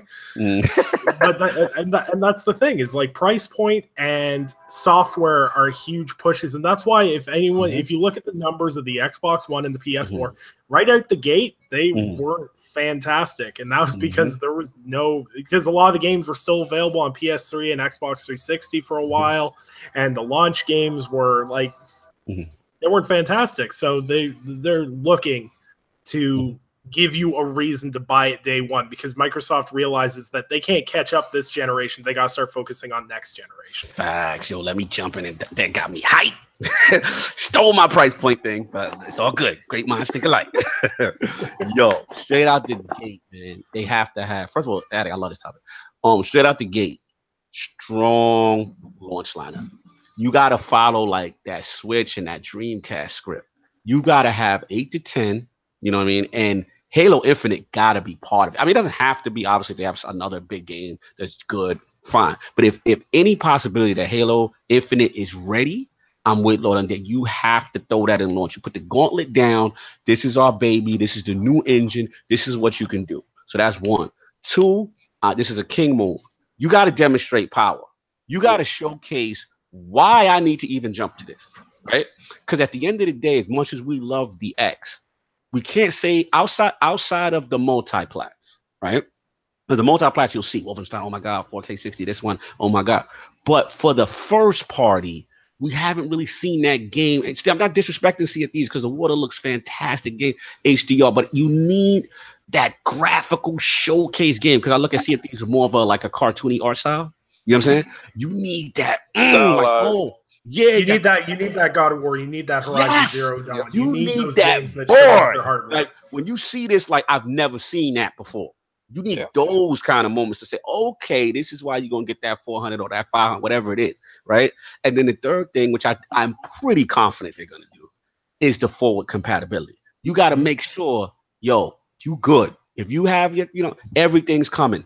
You know what I mean? That's the great thing. Shout out to the Great Wall, my man, Lord Bill Stillwell and the team. Obviously we had him here on ILP roundtable. You got to reassure that games, that their library's coming with them. You still keep, the Xbox 360 stuff pumping. So this way, gamers know if you're with Xbox, your ecosystem come with you, right? That's what you need. So it's those three things. And to me, if they do that, they've got a great shot. You know what I'm saying? And obviously they got to launch either before or at the same time as the PS5. That's my last game. So I know if I took up a lot of points, but I was hyped. Lord Sov, continue. For me, a big thing is the natural forward progression of the OS. I don't want to start a new console generation with a brand new OS telling me that I have to wait a year to get features that I've already been using for the past 5 years. Thank you for saying. Don't do the Destiny 2 where you retract features that was already there. That was successful. Don't do the Destiny 2 launch. Preach, Sov. Let's go. No, you need to move. Listen, you need to continue to improve the OS that you have. I know people have issues with it being slow, being clunky, whatever. Keep improving it. Just keep improving it. Don't start from scratch and tell me that I have to wait forever to get my Dolby Vision or to get my Dolby Atmos or whatever the heck you would have to add to whatever new OS you would do. And then I think big for them this year, this next generation is maybe some sort of integration with Xbox Live and Game Pass. Give me one package. Make it even more enticing for people to jump in. That's a good point, man. I'm digging this, Lord King. What you need? Okay, I think everybody is gonna be a little disappointed with what I think Microsoft needs to do going forward, and what's gonna actually happen. All right, so it's been announced that it's 3 different SKUs, right? All right, so in these 3 different SKUs, we don't know exactly what is comprised of these 3 different SKUs. I think it's a mouse and keyboard might come with one. I think it's Elite controller might come with another different type of hard drive, and I think it's going to be like a base. I think it's going to be like a base model. I don't know. I don't know, to be honest with you, but they have said 3 different SKUs, right? All right, so price point is definitely key. That $100, you know, the guys that wanted to make the jump, the loud roar against the Kinect got too feverish, and the cheap pockets went with the cheaper PlayStation. Why gotta be the cheap? And no, because that's a fact. When you're walking in a store and you say, for this $100, I can either get a piece of hardware I really don't care about, as far as the Kinect, or I can buy games. That hardware is going to lose out if they don't care about it. So it's like forced hardware. So we no longer have to worry about that. People are complaining about the X price being over the Pro now, not taking into account that when you put on your X and you play all these older games, it hypes those games up, but you can't see that unless you have that to understand. Now, I think in that ecosystem that they're going to have, that everybody keeps touting that, oh, okay, you be able to bring all these games across. The same complaint that I had last week, where I feel Sony has a leg up. This is the argument on Sony's side, is when they cut off that generation, they come in with games that look great, utilizing that hardware, so and what not you're worrying implying, about the old pack. So what you're implying, what I'm implying is that compatibility is a detriment because you don't get to see the full power of the system. It's a double-edged sword. It's a blessing and a curse. Right? Now, this is where the cloud comes in. And I think this is the part where the cloud actually is going to help. I think Scarlet won't necessarily need the power of the cloud. Right? I think Scarlet is going to be robust enough that it can actually force those games to run native 4K. Because remember, all these games have scalability. Right. So when you put these games on, if they were checkerboard up, I believe in Scarlet, they're going to be running at actual 4K. Shout out to Xbox. We talked about this yesterday. We had a great conversation. There's going to actually be 4K native and 60 frames, hopefully. Or if it's 1080p, it's definitely going to be 60 frames. I think it's going to push those games forward to get to that level, right?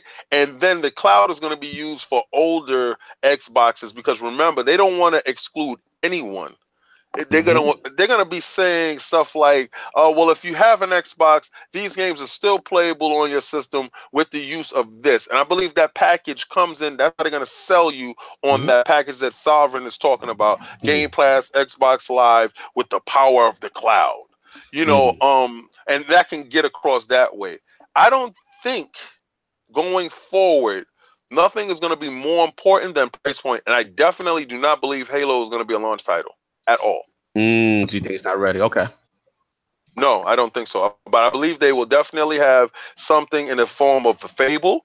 I believe they noticed how Zelda pushed that genre on the Switch. Zelda sold Switches, and Zelda continues to sell Switches. So if they can get a Fable, but in the vein of a Zelda, Fable's not ready. I don't think Fable will be any close to being ready. Yeah, but my thing, no disrespect to Fable, do you think it has that iconic name, like where people are gonna rush out to buy a system? That's the only reason why I said Halo. Like, no. Yeah, right. No, so that's why I don't believe it holds that cachet, but I believe that that open world adventure game that you can show something graphical that you was talking about. I see what you're going. That graphical showcase, that newness of it. See, Halo is still Halo, but it's still Halo. You understand? And it's going to sell. And I know they want to hit the mark on that game specifically. But the newness of Fable, because we were waiting for Fable and it got canceled, or something happened to it, and with Lionhead Studio, and these people that are hungering for that game, like Attic and myself and everybody else, that wants that game, when they see it, I believe it's going to sell. But I honestly believe, like Undead said, price point more than anything is going to dictate victory or loss in the next generation. Attic, finish out your topic. I feel like, I don't know, like part of me wants Microsoft to do good next gen, but the direction they're going, where they're like pretty much like 2 generations at a time, I think that's going to be a huge problem. Like people are talking about like the X becoming the base model. Right. So like you're not a fan of this direction of iterative consoles. Because at the end of the day, if you make the X the base model, you're going to have Sony making PS5 exclusives that look twice as good as your game, that do way more different things with your game, and you're still making games for 2 different consoles. I hear where you're going. My question is this, though. Do we really, let's talk about the elephant in the room, which is Sony. Do we really think Sony is not going to do forward compatibility like Undead? They haven't showed that they will. I think they can't afford not to, but what do you think, Undead? Well, I was going to say, everyone's seen the patents last year, Sony looking into doing forward compatibility from the PS4. Because let's face it, we talked about this on the Gaming Perspective last night. We're no longer selling consoles. We're selling pre-made PCs. These aren't, they're not doing independent hardware anymore. I don't think Sony. Shout out to Sting and them, like no more power. The days of the power PC, I think custom stuff is kind of over. I don't think Sony's changing that. I think they're going to continue doing generations. They're going to do generations, but you will be able to if they don't. If they sit there and they tell people, like, if they release Death Stranding and Ghost of Tsushima on PS4 and then try to sell remasters for PS5. But they have the hubris to do it. I do think that they got the hubris to do it. Undead, and I want you to answer this one question. Has they done it in the past, and has it been successful for them? It's been mad successful. They've made mad money. Like, you know, people always say, if something's not broke, don't fix it. Sony literally sold remaster after remaster this whole generation. Like, I get that. Like, and I've said multiple times, like, if they don't do backwards compatibility, they're full of themselves. But we're at a situation where you've seen multiple executives saying that we look at in the future, we don't look in the past. Exactly. Well, they have not. I'll say this right now. These consoles are basically PCs. I can go back and play games from the 90s on my PC, no problem. They run easily. Backwards and forwards, bringing stuff from the past. The only reason that 360 and OG Xbox games are a pain is because they ran on separate hardware. We're now running on computers, essentially. To bring your Xbox One games to Scarlet, that'll be a walk in the park. Every game with you. That's Todd's point. That's always been my point. The scalability of these games make it regardless with the capabilities and the compatibilities to going to the PS5 to the PS4, is Sony gonna want to give you the option not to rebuy the same shit so they can sell it to you again, or are they gonna take that L, not do it? Dude, let's be real here. If they didn't do that, they could bring back Last of Us at 60 frames. They can bring back Uncharted 4 at 60 frames. They can bring back Last of Us 2 at 60 frames. Like Undead. I hear Attic and King are making a good point in this sense because, listen, I'm with you. I think they don't have both feet in this backwards compatibility. But I will say, like, we have to look at Nintendo. We got to bring them up, right? And all of us at least me and Saul were screaming virtual console. I was about to say virtual console. I know, virtual console. And they found the finesse with these mini systems. And as to now, we still have not gotten any of these classic games. All they are being brought on to, the NES Mini, Super NES Mini. They're going to come out in the mini. They want you to buy that mini tremendous revenue in that. Tremendous revenue in that. So does that factor into your decision process as well? Or are you still like, nope, they have to bring it forward? Sony's going to find with PS4 versus PS5 is that there's been a switch in how people buy video games. I know there's still a lot of people that buy physical games. That's fine. Right. A lot of people have gone heavy digital this generation. And we talked about this yesterday. And the big thing is that if you have 450 digital games on your PS4, for example, and then PS5 comes out, and you trade your PS4 in, but you can't play any of those games they're on. You literally just took your console and 450 games you owned, and they're gone. You don't physically have them anymore. You don't own them. They're gone.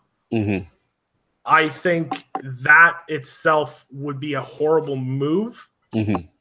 See, I get that, but at the end of the day, I see where David and Addict are saying is that in the money aspect. Because I'm about to tell you, listen, you know what Sony said? Keep it, then don't sell it, and you can still play your games at your leisure. Nobody's telling you to get rid of it, but I'm telling you to buy this new stuff. As of right now, when it comes to game quality, no one is touching them even a little bit. Right. So they're in the driver's seat as the market leader. 2, as long as they drop that Horizon Zero Dawn 2 and that Last of Us 2, people can say what they want. They buy the next console. I see where you're going. Yeah, the thing is though, first-party exclusives will get you to a point, but that eventually runs out. You just have to look at Nintendo. I don't agree with that. Look at Nintendo. Look at God of War. Yeah, you can look at God of War. Sold like 5 million in 1 month. Yeah, I think Sony's positioned themselves better than anyone for that not to be the case. I don't know that they're ever really going to have a dry spell. They don't have no reason. This is the thing. They have absolutely no reason to make any of their stuff, their systems backwardly compatible. First, we talked about this earlier with the OG PlayStation 3, with the hardware inside. We know that they're not a software company, they're a hardware company, right? All right, so they're going to go the hardware route. They're not putting a PlayStation 4 inside a PlayStation 5. So you're not going to play these games at all. Forget about it, because they're going to tell you, we never told you to get rid of your system. If you want that stuff, keep your system. I mean, they're going to dominate. Listen, we got this new stuff here. They got to do that backwards compatibility. But at the end of the day, we want it. They don't need it. Like, they really don't. Like, we want it. Like, the way you think they keep a hard line stance, like how they're keeping a hard line stance with the Fortnite crossplay. The thing about it is that argument that King and Attic were making about how the layman doesn't know that, right? They're gonna tell the layman, like, we understand that these things are basically PCs and they move forward, right? But when you tell somebody, look at the PS5, it's brand new, you can't play these games over here. That speaks to somebody. That speaks to parents. Exactly. I'll tell you that. A lot of people. You know what? People don't care. Yo, listen. They said cross progression, which is minor, or Switch is playing nice with the Xbox. They looked at you in your face and said, "So what?" And if you think you're gonna make an account over there, you can't play our stuff. You try to make an account over there, your account don't work here, sir. And you know what? 90 million says no. Yo, shout out to Slow Mo in the chat. He going hard. He said, "You guys need to understand, when you don't adapt, you go the way of Blockbuster. Sony needs to make some changes." But here's the thing: so just because if they wouldn't do backwards compatibility doesn't mean they haven't adapted. Look at their games. We're in the gaming industry. Like God of War is every game they've dropped this generation. Just about has been the defining moments of that genre. Yeah, they are good. Let Undead get in. Go ahead, Dad. Look.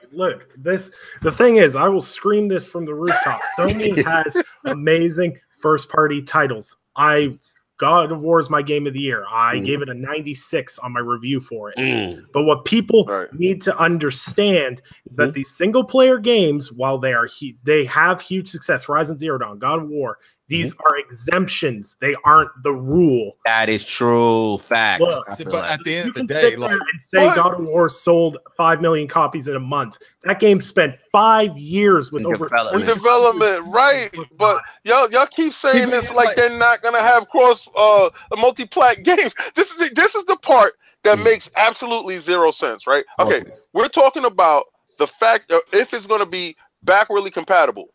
I think honestly, there's a huge loss in revenue in repackaging these games and selling it to these guys over again. That's a huge loss in revenue. Microsoft is doing it is because they were getting stomped. Let's be real. Microsoft was getting their head beaten, and they had to come up with a situation where it made it seem like we're friendly, we're affordable. You can bring all this. Come on, guys. So when you do the come on, guys, you pigeonhole yourself, okay?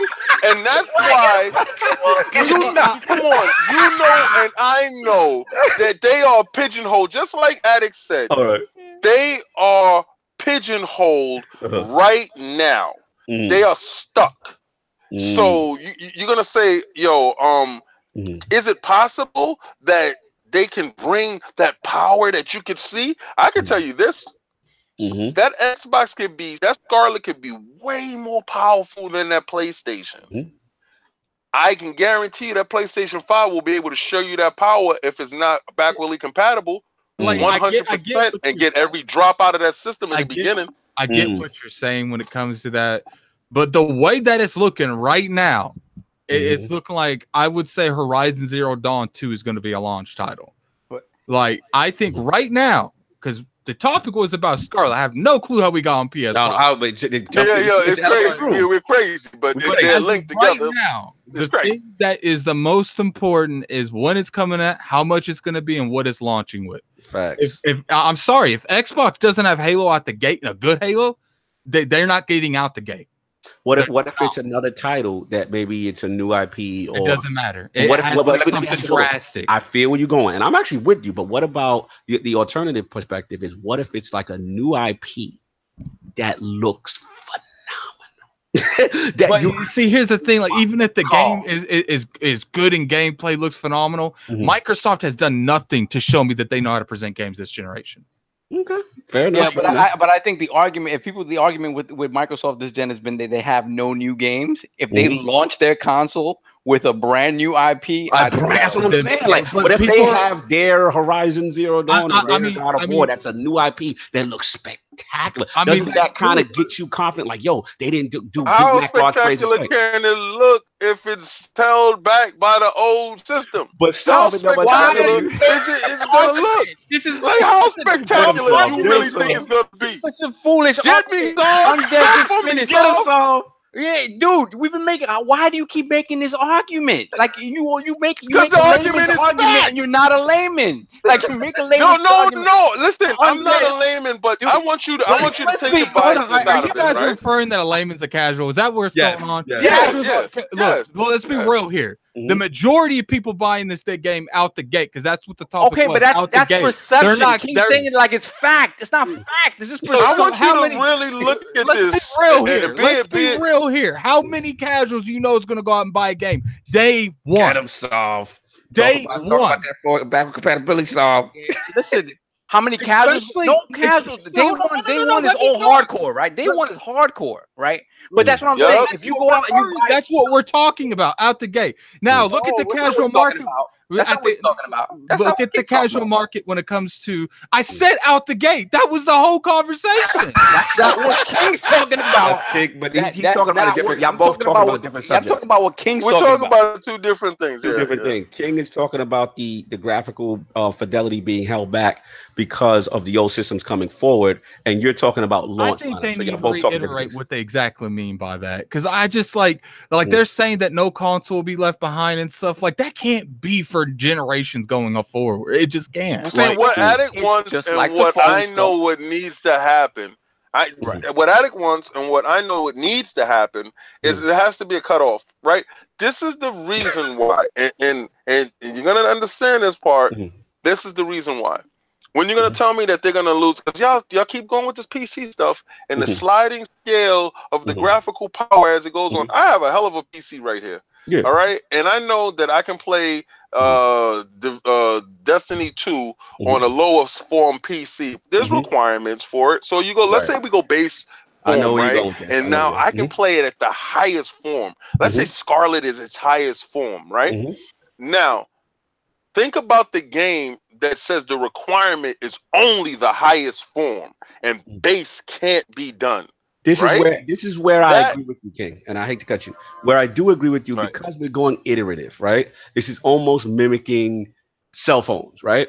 There comes a point, and I want to ask Solve this question. There's some games in the Google market that you can't play on older phones. Like, for example, I completely agree with that. I'm not saying that the OG Xbox One is going to be able to. I'm not saying that. At some point, the baseline has to be pushed to the side, and the next one up becomes the baseline. Right. See, but Sony's not going to be doing that though. They're going to be making for that hardware. Sure, it might not be day one because obviously most games are for both systems, but there's going to come to that point where games are being solely made for PS5 and the Xbox One X and the Xbox Two, whatever it's called. They're going to be making games for them.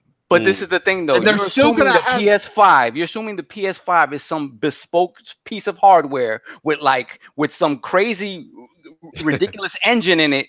That's not how they're making consoles anymore. They're making consoles like PCs. That's what we're trying to say. We're not like if you're talking about like PS3 and whatever the hell the Emotion Engine or whatever the hell was in the those are PS3. completely different. Right. That's how they used to build game consoles before. That's not how they're building them anymore. Both Sony and Microsoft just because y'all want it to happen. No, but that's true. Just because y'all want it to happen, it don't mean that they're not into R&Ding a bespoke piece of hardware. Gonna do it. So wait, King, you think they're gonna go a different architecture and leave? No, I don't think they're gonna do a different architecture. I just think they don't care to put the work in for that. Like, I don't think they actually care. They don't care to make it easier for you. Yeah, Sony. Microsoft. Yeah, Microsoft. Hey, come on, guys. Do you know that is? You know what? Hey, come on, guys, is with them. You know that's their joint. Their joint is playing. Come on, get over here. You know what it is. So Game Pass makes it so that, hey, we all are here. We are family together, yo. Sony don't care for that. Sony doesn't care. Yo, I'm telling you, when you play that PlayStation, you will not be putting that PlayStation 4 disc in there. You will not be taking your transfers over. You will not be doing that stuff. They have shown you constantly step up, get down, or lay down. And people have been getting up. 90 million has got up. So they don't care about, you want to get rid of your old system? That's your fault. Go back and get it. Your account is still available right there. And you can play those games there. Don't do that. Keep both. And you know what they're gonna probably show you? They're gonna probably show you a video with both of them together. This is how you play old PlayStation 4 games. Oh my god! And this is how you play new PlayStation 5 games. Man, Yoshida holding the PS4 like I got a system. Look, man. At the end of the day, that's cool. But when that God of War 2 drops. On that PlayStation 5, and it looked like ain't gonna care. It looked like crazy. Yeah, I feel what you're saying. People will they're not gonna care until they see something that crazy to appeal to them, and then they forget. Cognito, you know to get down or lay down. You know they're gonna force your wallet. You know it because it happens all the time. When they show you that joint that can only be played here, when they say only here. I will say this, and this is where King's argument is straight, Addict's argument is strong.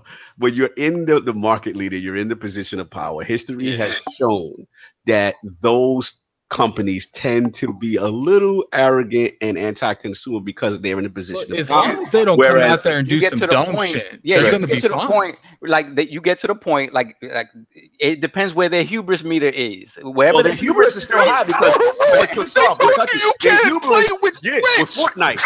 Like they kept their stance. And they say, hey, if you don't want to play with them, we got us. Are they compatible with the PC or no? Yeah, they are. They're like, you can play with us on the PC, the largest community in gaming. I was like, whoa. Yo, that is true. Yo, they are so full of themselves. They said that's a you problem. Get over yourself. Exactly right. We went crazy long on this, man. We gotta move on. We are over like crazy. But this is a great addict, guys. Oh my God. King, bring us home, man. All right. So we know that PlayStation, or we assume that PlayStation has doubled the sales of Microsoft, right? And everyone is talking about this generation like Microsoft is the loser. But we have constantly saw that year on end, Microsoft has posted gains in revenues and in market share in both divisions, in Microsoft and in Xbox. It has shown that it has sold, as far as money-wise, probably outpacing the PlayStation in some regards. They have services that are set up for the future. This goes back to the last conversation. With Game Pass and Xbox Live, they make tons of money in these areas. And they're set up for the future. My question is, in knowing that they're up 39% in revenue from last year and up 34% in Xbox Live and Game Pass revenue, did they really lose this generation when they're making money hand over fist? They did 16 billion as a company this year, and Microsoft contributed, I believe it was 6 billion to that 16 billion. Did they really lose? This is a good That's one, my man. question. Lord Undead, what do you think now that the financials are coming out and the revenue of software services revenue is up 36%, gaming revenue is up 39%, the Xbox division as a whole financially seems to be doing like, what do you think, this means towards gaming for the future and just maybe the rhetoric going out there as far as Xbox? Well, what Phil Spencer and the Xbox division has done very, very well is they recovered from a very, very bad hand they were dealt by Don Matrick right off the hop. And what they've decided to do is they can't outsell Sony in consoles. Sony's got these games. They got all this stuff that's going for them that they can't compete with. They can't fix the games problem off the hop. Sony was working on this problem back on the PS3, and they kicked off PS4, and they've been working on this ever since. It's going to take Microsoft some time to get the software to where it needs to be. So what they've decided to do is to bring in the revenue that they're not getting from the software ends of things. They're using services and trying to be more consumer friendly to get more. It's not necessarily making people go out and buy Xboxes. Xbox is consistently third place in NPDs. People aren't going out and buying Xboxes because they're consumer friendly. People are spending more money on their Xboxes because it's consumer friendly and because the services are available there. Game Pass is fantastic if you're a casual gamer. You have access to over 100 games of all different genres, whether it's 360 games, OG games, Xbox One games, first-party games first there. People are buying into that. People are, buying live to play multiplayer games with their friends. What Phil Spencer and company have done is they've made it easier for people to want to spend money on their console. So they're not moving as many units, but they're making more money off of the software people are investing in those units. Got you. That's a good point, man. Valid point. Lord Solve and Lord Addict. My take is an L is an L is an L is an L. It's an L. Like anyway, if you talk about it in the conversation of gaming with the opponents that they have, it's Lord Snolly go in the building. What's up, baby? PD. Stream team. What's going on? What's I didn't want to blow up any spot, man. You family to the realm. We family to the realm, man. That invite went out early. Don't even worry about it. Continue on. We'll get Snally doing the building. So yeah, it's just an L. That's all it is. Now, that said, like any champion, if you take an L and you don't learn from your mistakes, that's on you. That's your fault. And what Microsoft has done is they haven't put their tail between their legs. They learned from every single mistake they made and have put themselves in a position to be considerably better moving forward. So I am more excited now for Xbox's future than I was at the start of this generation before the Xbox One got announced and whatever. They put themselves in that position. They just have to execute. They have to execute. And by that, I mean they need to have games. They need to have games that people want to be on their platform to play. And when I say their platform, I mean, PC, Xbox One exclusives, whatever that means. But they have to be games that you cannot play on a PlayStation. And that's it. And all I know is if the initiative's game fails, it's game over. Why is if the initiative just the initiative fails? It's over. No, I'm saying that they it's put not game over, but it's gonna this brand. They're putting so much money into this company. Listen, Addict, it would be. They said quadruple A. You respect that name. Look, man. All I know is if the first quadruple A fails, it's a wrap. Like, no doubt. I feel you. Lord, Lord Snaldo, what do you think, man? Now that the Microsoft financials have come out, and it's looking pretty positive as far as revenue. Like I said, software and services revenue up 36%, gaming revenue, up 39%. So there's constant growth, you know what I'm saying, as far as that division, and obviously the statements by Satya, saying that Xbox's plans to be a pillar as far as, you know, their business and Azure and all that kind of stuff. You know, what do you feel just moving on forward? Do you feel like about the doom and gloom that most gamers have about Microsoft? You know, does this quell that? Does this dispel that? Or you need more? You see more? I need to see more. Yeah, I'll let you see a little bit more what they're planning on doing once, you know, kind of like what you guys were talking about before. I want to see what they start doing in Gamescom. I want to see a little bit more on what their progression is gonna be. I mean, that's what it is to me anyway. So I feel you, man. All about them games, man. Right? It's all about what you're gonna see. I feel that. Like I was saying last time, we need some exclusives. We need some content for them.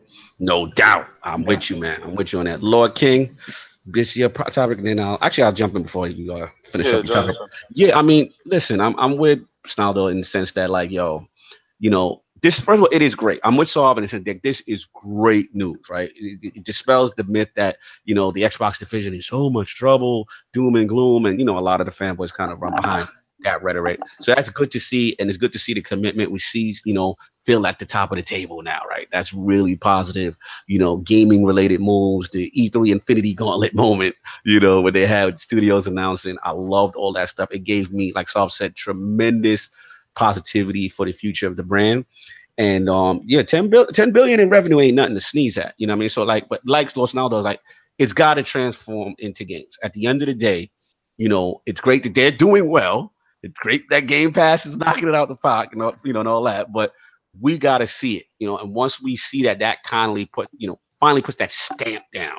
Like, yo, they're here. These are the investments that we remember. I want to be talking about this ILP, you know, 3 years down the road when said announcement by the initiative, or, you know, this Compulsion's new game, or, you know what I mean? Like, I want to see those games come to fruition and let them be quality games. So then we can say, yo, they on it. You know what I mean? This was a good investment. So that's pretty much what I got. But King, to finish up your topic, then we get out of here. Oh yeah, let's finish this up so everybody can go do what they got to do today. Yeah. I can only say this. I say in positive revenue, no one gets fired. Right. So okay, good. So when everything is positive, we keep the same status quo, and maybe we add pieces to it. Now we've been seeing them adding pieces to it. You can't go fast if you don't have an engine. You can't go fast if you don't have gas. You can't go fast if you don't have wheels. Microsoft got their car ready to go fast and start from the gate. Sony is already down the track, so there's no need to try to catch up to them in this race. They're gonna wait for the next race. They're getting their ducks in order. They're getting everything ready. I really honestly believe Undead hit it out the park when he said price point is definitely key. I think price point dictates everything, and I understand Microsoft believes that. I know they know that they can't say we just have games and you're going to come over here, or we just have services and you're going to come over here and have a dumb price point. I believe the price point will be very smart. I believe the games will be in effect. I believe that they have the studios ready to move, and you will be comfortable with the people that are in charge, because these people have shown you positive growth all the way through. When a company doesn't have to look down, parent company doesn't have to look down on the smaller company and make changes, that means that that company can go forward and do exactly what y'all looking for. They're listening to you, they're watching us right now, and they're understanding your concerns. And I honestly believe out of every company this generation, they have shown they listen to you, and they have implemented a lot of stuff going forward that can show that the next system that you can be comfortable with purchasing. They're trying to keep their core without going outside the box. They're trying to keep their core base. They want the same 45 to 50 million to purchase 45 to 50 million, whatever Scarlet is going to be. They're better positioned. They're better positioned moving forward than any of the big three. They are the best positioned, and to me, second place would be Nintendo, because Nintendo's considerably forward thinking, considering what we think about Nintendo. I think Sony, like we were talking about in the last topic, Sony at this point isn't playing so much to win. It's playing kind of to not to lose. You think so? Though? Even with the dominant position, it just feels safe. You're in dominant position and you're safe. You're not pushing. You're not pushing barriers anymore. I hear what you're saying, but the only reason why I slightly disagree is because of the fact. But let's be real. Microsoft don't really need Xbox. Like, that's a component of what they do. Like, Sony's whole company, you know, for the rest of their parts of their business is not doing well. Where PlayStation is the driving force now of that division, so they kind of got to be hungry and hustling out here in these streets, because otherwise, PlayStation doesn't do well, they go under. But I don't mean about that. I mean, obviously, like we talked about the first party stuff, they have that on lock, and they're going to continue to have that on lock, right? But my thing is, look what Microsoft has pushed forward in terms of services, in terms of the online stuff that they've been sort of reluctant to I feel to take the lead on. Yeah, innovation, services, exactly, things that are the future. Okay, I got you. Exactly. So they had the lead, and they're like, okay, this is how we got here. We're holding on to this. We're not going to push the envelope right now. At least that's the way it feels. Okay, I got you. Shout out to Mike M in the chat. Don't forget, y'all, Atari's coming back. Sony and Microsoft gotta watch out. The king has returned. Throw Atari in the bushes. Take the bushes, open it up, and throw Atari in it, and close the bushes and zip it back up. Look, everyone can thank anything Microsoft does going forward to the fact of how well Sony did this generation, because you know what happened? You know what changed with this? Sony started making insane amounts of money with the PS4, and the head of Microsoft sat there and went, this gaming stuff is actually profitable. The Terry Myers. Let's face it. Like, Terry Myerson throttled Xbox. And thought it was the most useless division, the Microsoft division. He was quoted as saying he thought the mobile division was more important than their games division. And we all know you guys have had Jez Gordon on here. You know how Windows Phone went. Exactly. Right. So that's the thing, is like, they see it as profitable.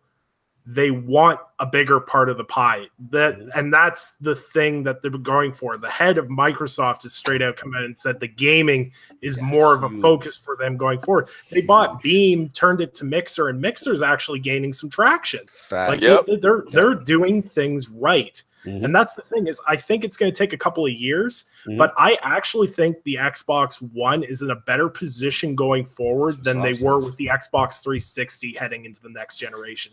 Because the 360 rode multiplats and Call of Duty all the way through the end of the generation, and they didn't have anything prepared for the Xbox One. Damn, you're killing it. You're killing it. My last point. I know I got to go, but you're killing it. And it's just like, you made a good point about that direction. And like I said, I'm a Peter Moore guy.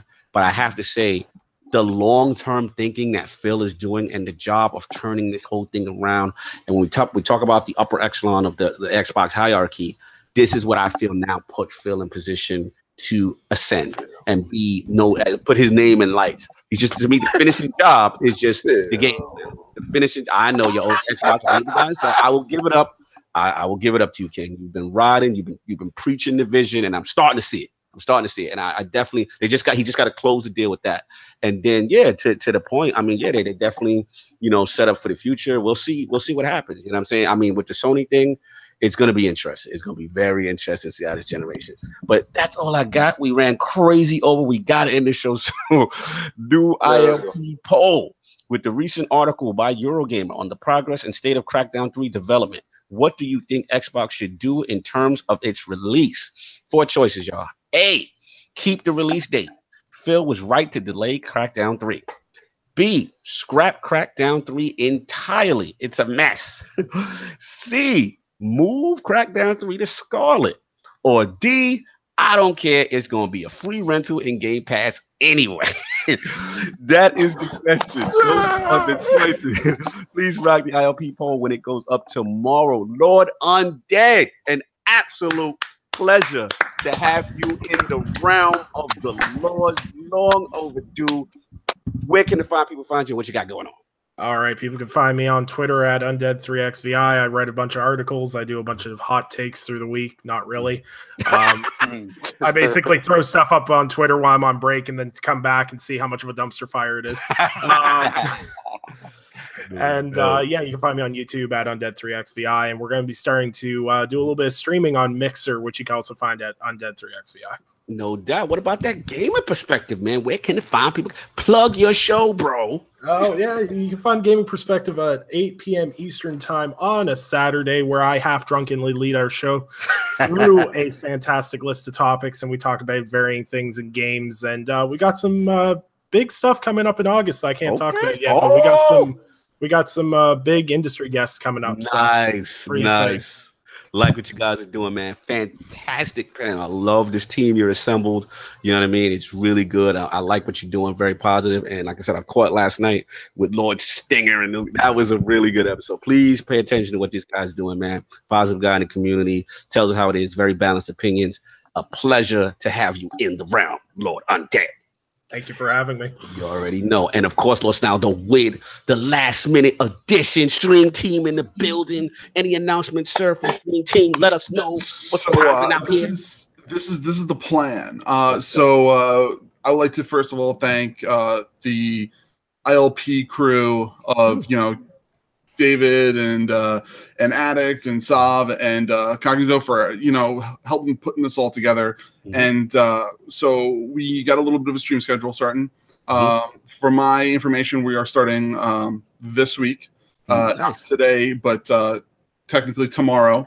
We're still looking for a couple more people to fill out the rest of the days. So if you want to get with DM Lord Attic on Twitter, and he's going through people, picking out who to go through. But as of right now, we have people. We have Miss El Boogie on Tuesday. Yes, thank you. She's gonna be doing a daytime cast for us. It's 1 to 3 Eastern Standard Time or 10 to 12 from Pacific Standard Time. And then Thursday we have Super G. He's going to be from 8 p.m. to 10 Eastern Standard or 5 to 7 Pacific Time. And then myself on Friday from 7 p.m. to 10 p.m. Maybe a little longer. I don't know. It all depends what's going on. That's 4 to 7 Pacific Standard Time. And then Addict, I think, because he hasn't told me exactly when he's going to do it on Sunday. As you said, it's hard to get a hold of Addict. Is that what you said? Yeah, it's a little hard. I would like to rename him the Riddler because he always answers questions with a question. But, the Riddler, I like that. I love him. He's a good guy. And you do not say stuff to make my intro longer, man. The Riddler. I might throw that in, yo. So I think he's gonna be doing it on Sundays. I assume right after the stream schedule. But when I'm around 4-ish, 5-ish. Yeah, so more than likely it'll be right after this, the way you guys have been running. So I would like to tell everyone here, though, we would greatly appreciate it for you guys to come in, even if it is just to say, yo, what's up? And then just leave the window open, say, hey, what's going on? Just drop it in, say what's up, say how you doing. And, we would love to see the community grow, and we'd love to hang out with everybody else.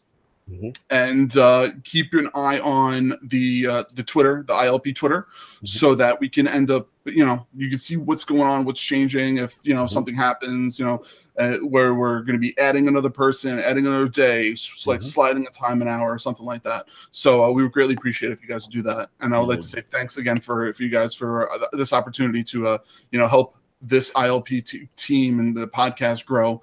The name for us is Iron Lords Podcast on Twitch. On Twitch, so baby. Twitch.tv/Iron Lords Podcast. That's right. Appreciate you, man. Like, again, and shout out to, like I said, Lord Addict, King, coming up with the ideas and stuff like that. And then Lord Snaldo just really putting it together.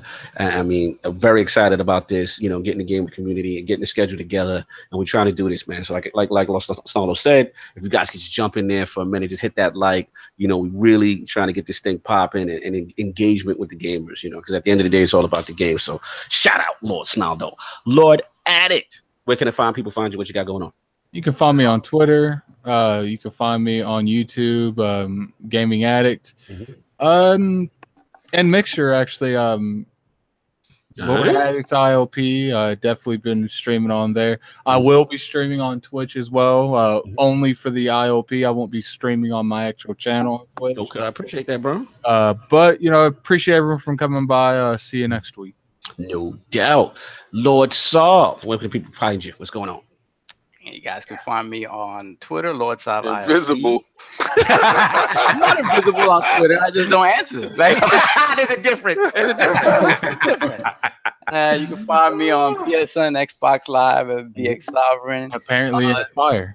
Yeah, exactly. Get on fire, so it's blown up. And you can find me streaming Horizon Zero Dawn on PS4. Oh, streaming? No, I'm lying. I was about to say, I thought y'all You're gonna play these selfish experience games. Can we at least get a stream? I was like, oh, we got a fifth. I was like, this is good. We may have That's not gonna happen. Y'all talking to the wrong dude. Y'all should stop now. DJ Six says, "Saw what's up with them codes?" Next week, baby. You got to be in the chat next week, baby. No, next week. Right. Week after next. Week after Let's next. give out them fraudulent codes. Go straight to boss move.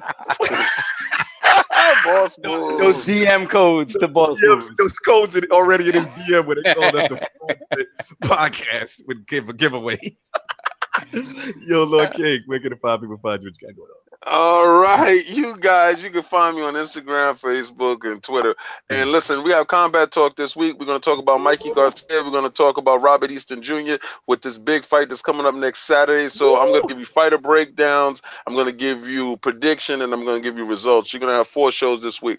But I didn't give you anything this weekend. We had some stuff that was going on this weekend, but I didn't feel like it was Combat Talk worthy. Until they step their game up, I'm not going to bring you anything fraudulent. But ILP on Instagram, Facebook, and Twitter. Instagram is lit, y'all. Please, Instagram is follow crazy. The ILP Podcast Instagram. Wow. Get in there and see stuff that you have not seen. And catch the Lords out of pocket. Yes. I cannot stress it more than we got things. I got pictures. I got pictures that is going to blow your mind. You're gonna be like, what? You gotta relax. These guys are afraid of what I drop. They're afraid of what I drop every day. And they wake up and they see something new and they shake their head. But I'm gonna tell you right now, get in there. All right. Facebook is more or less, for the promo to let you know the schedules and stuff like that. So Stream Team, you're gonna get that information there. Twitter, you get all of that from us. Interaction. You want to talk to me, you want to go at me, I'm gonna like and I'm gonna retweet everything that you say. So I really don't care. I really don't care. Instagram, you see King in that suit, he looks like a pimp. He looks so Yo, wait, hold on. Salute. I love it, man. Oh yeah, we pimped out. That was for the big 4. That's birthday. But yo, shout out to Mr. Team with Salute. He just subscribed to the Gaming Perspective. That's what we want to see. That's what I'm talking about. Finish up, King. So listen, man, that's exactly where we're at with it. But I'm gonna tell you right now, catch us on every social media so you can see where we at in these events and what's going on. We want you to have engagement with ILP 24/7. If you have a question, if you want to see us playing video games, you want to talk to us, we are accessible. We are not exclusive. We are inclusive. Pure gaming is the motto. 100%. You already know. The king has spoken. You already know. Yeah, once again, man, salute again, Lord Undead. Can't thank you for enough for coming on the show. It was absolutely lit.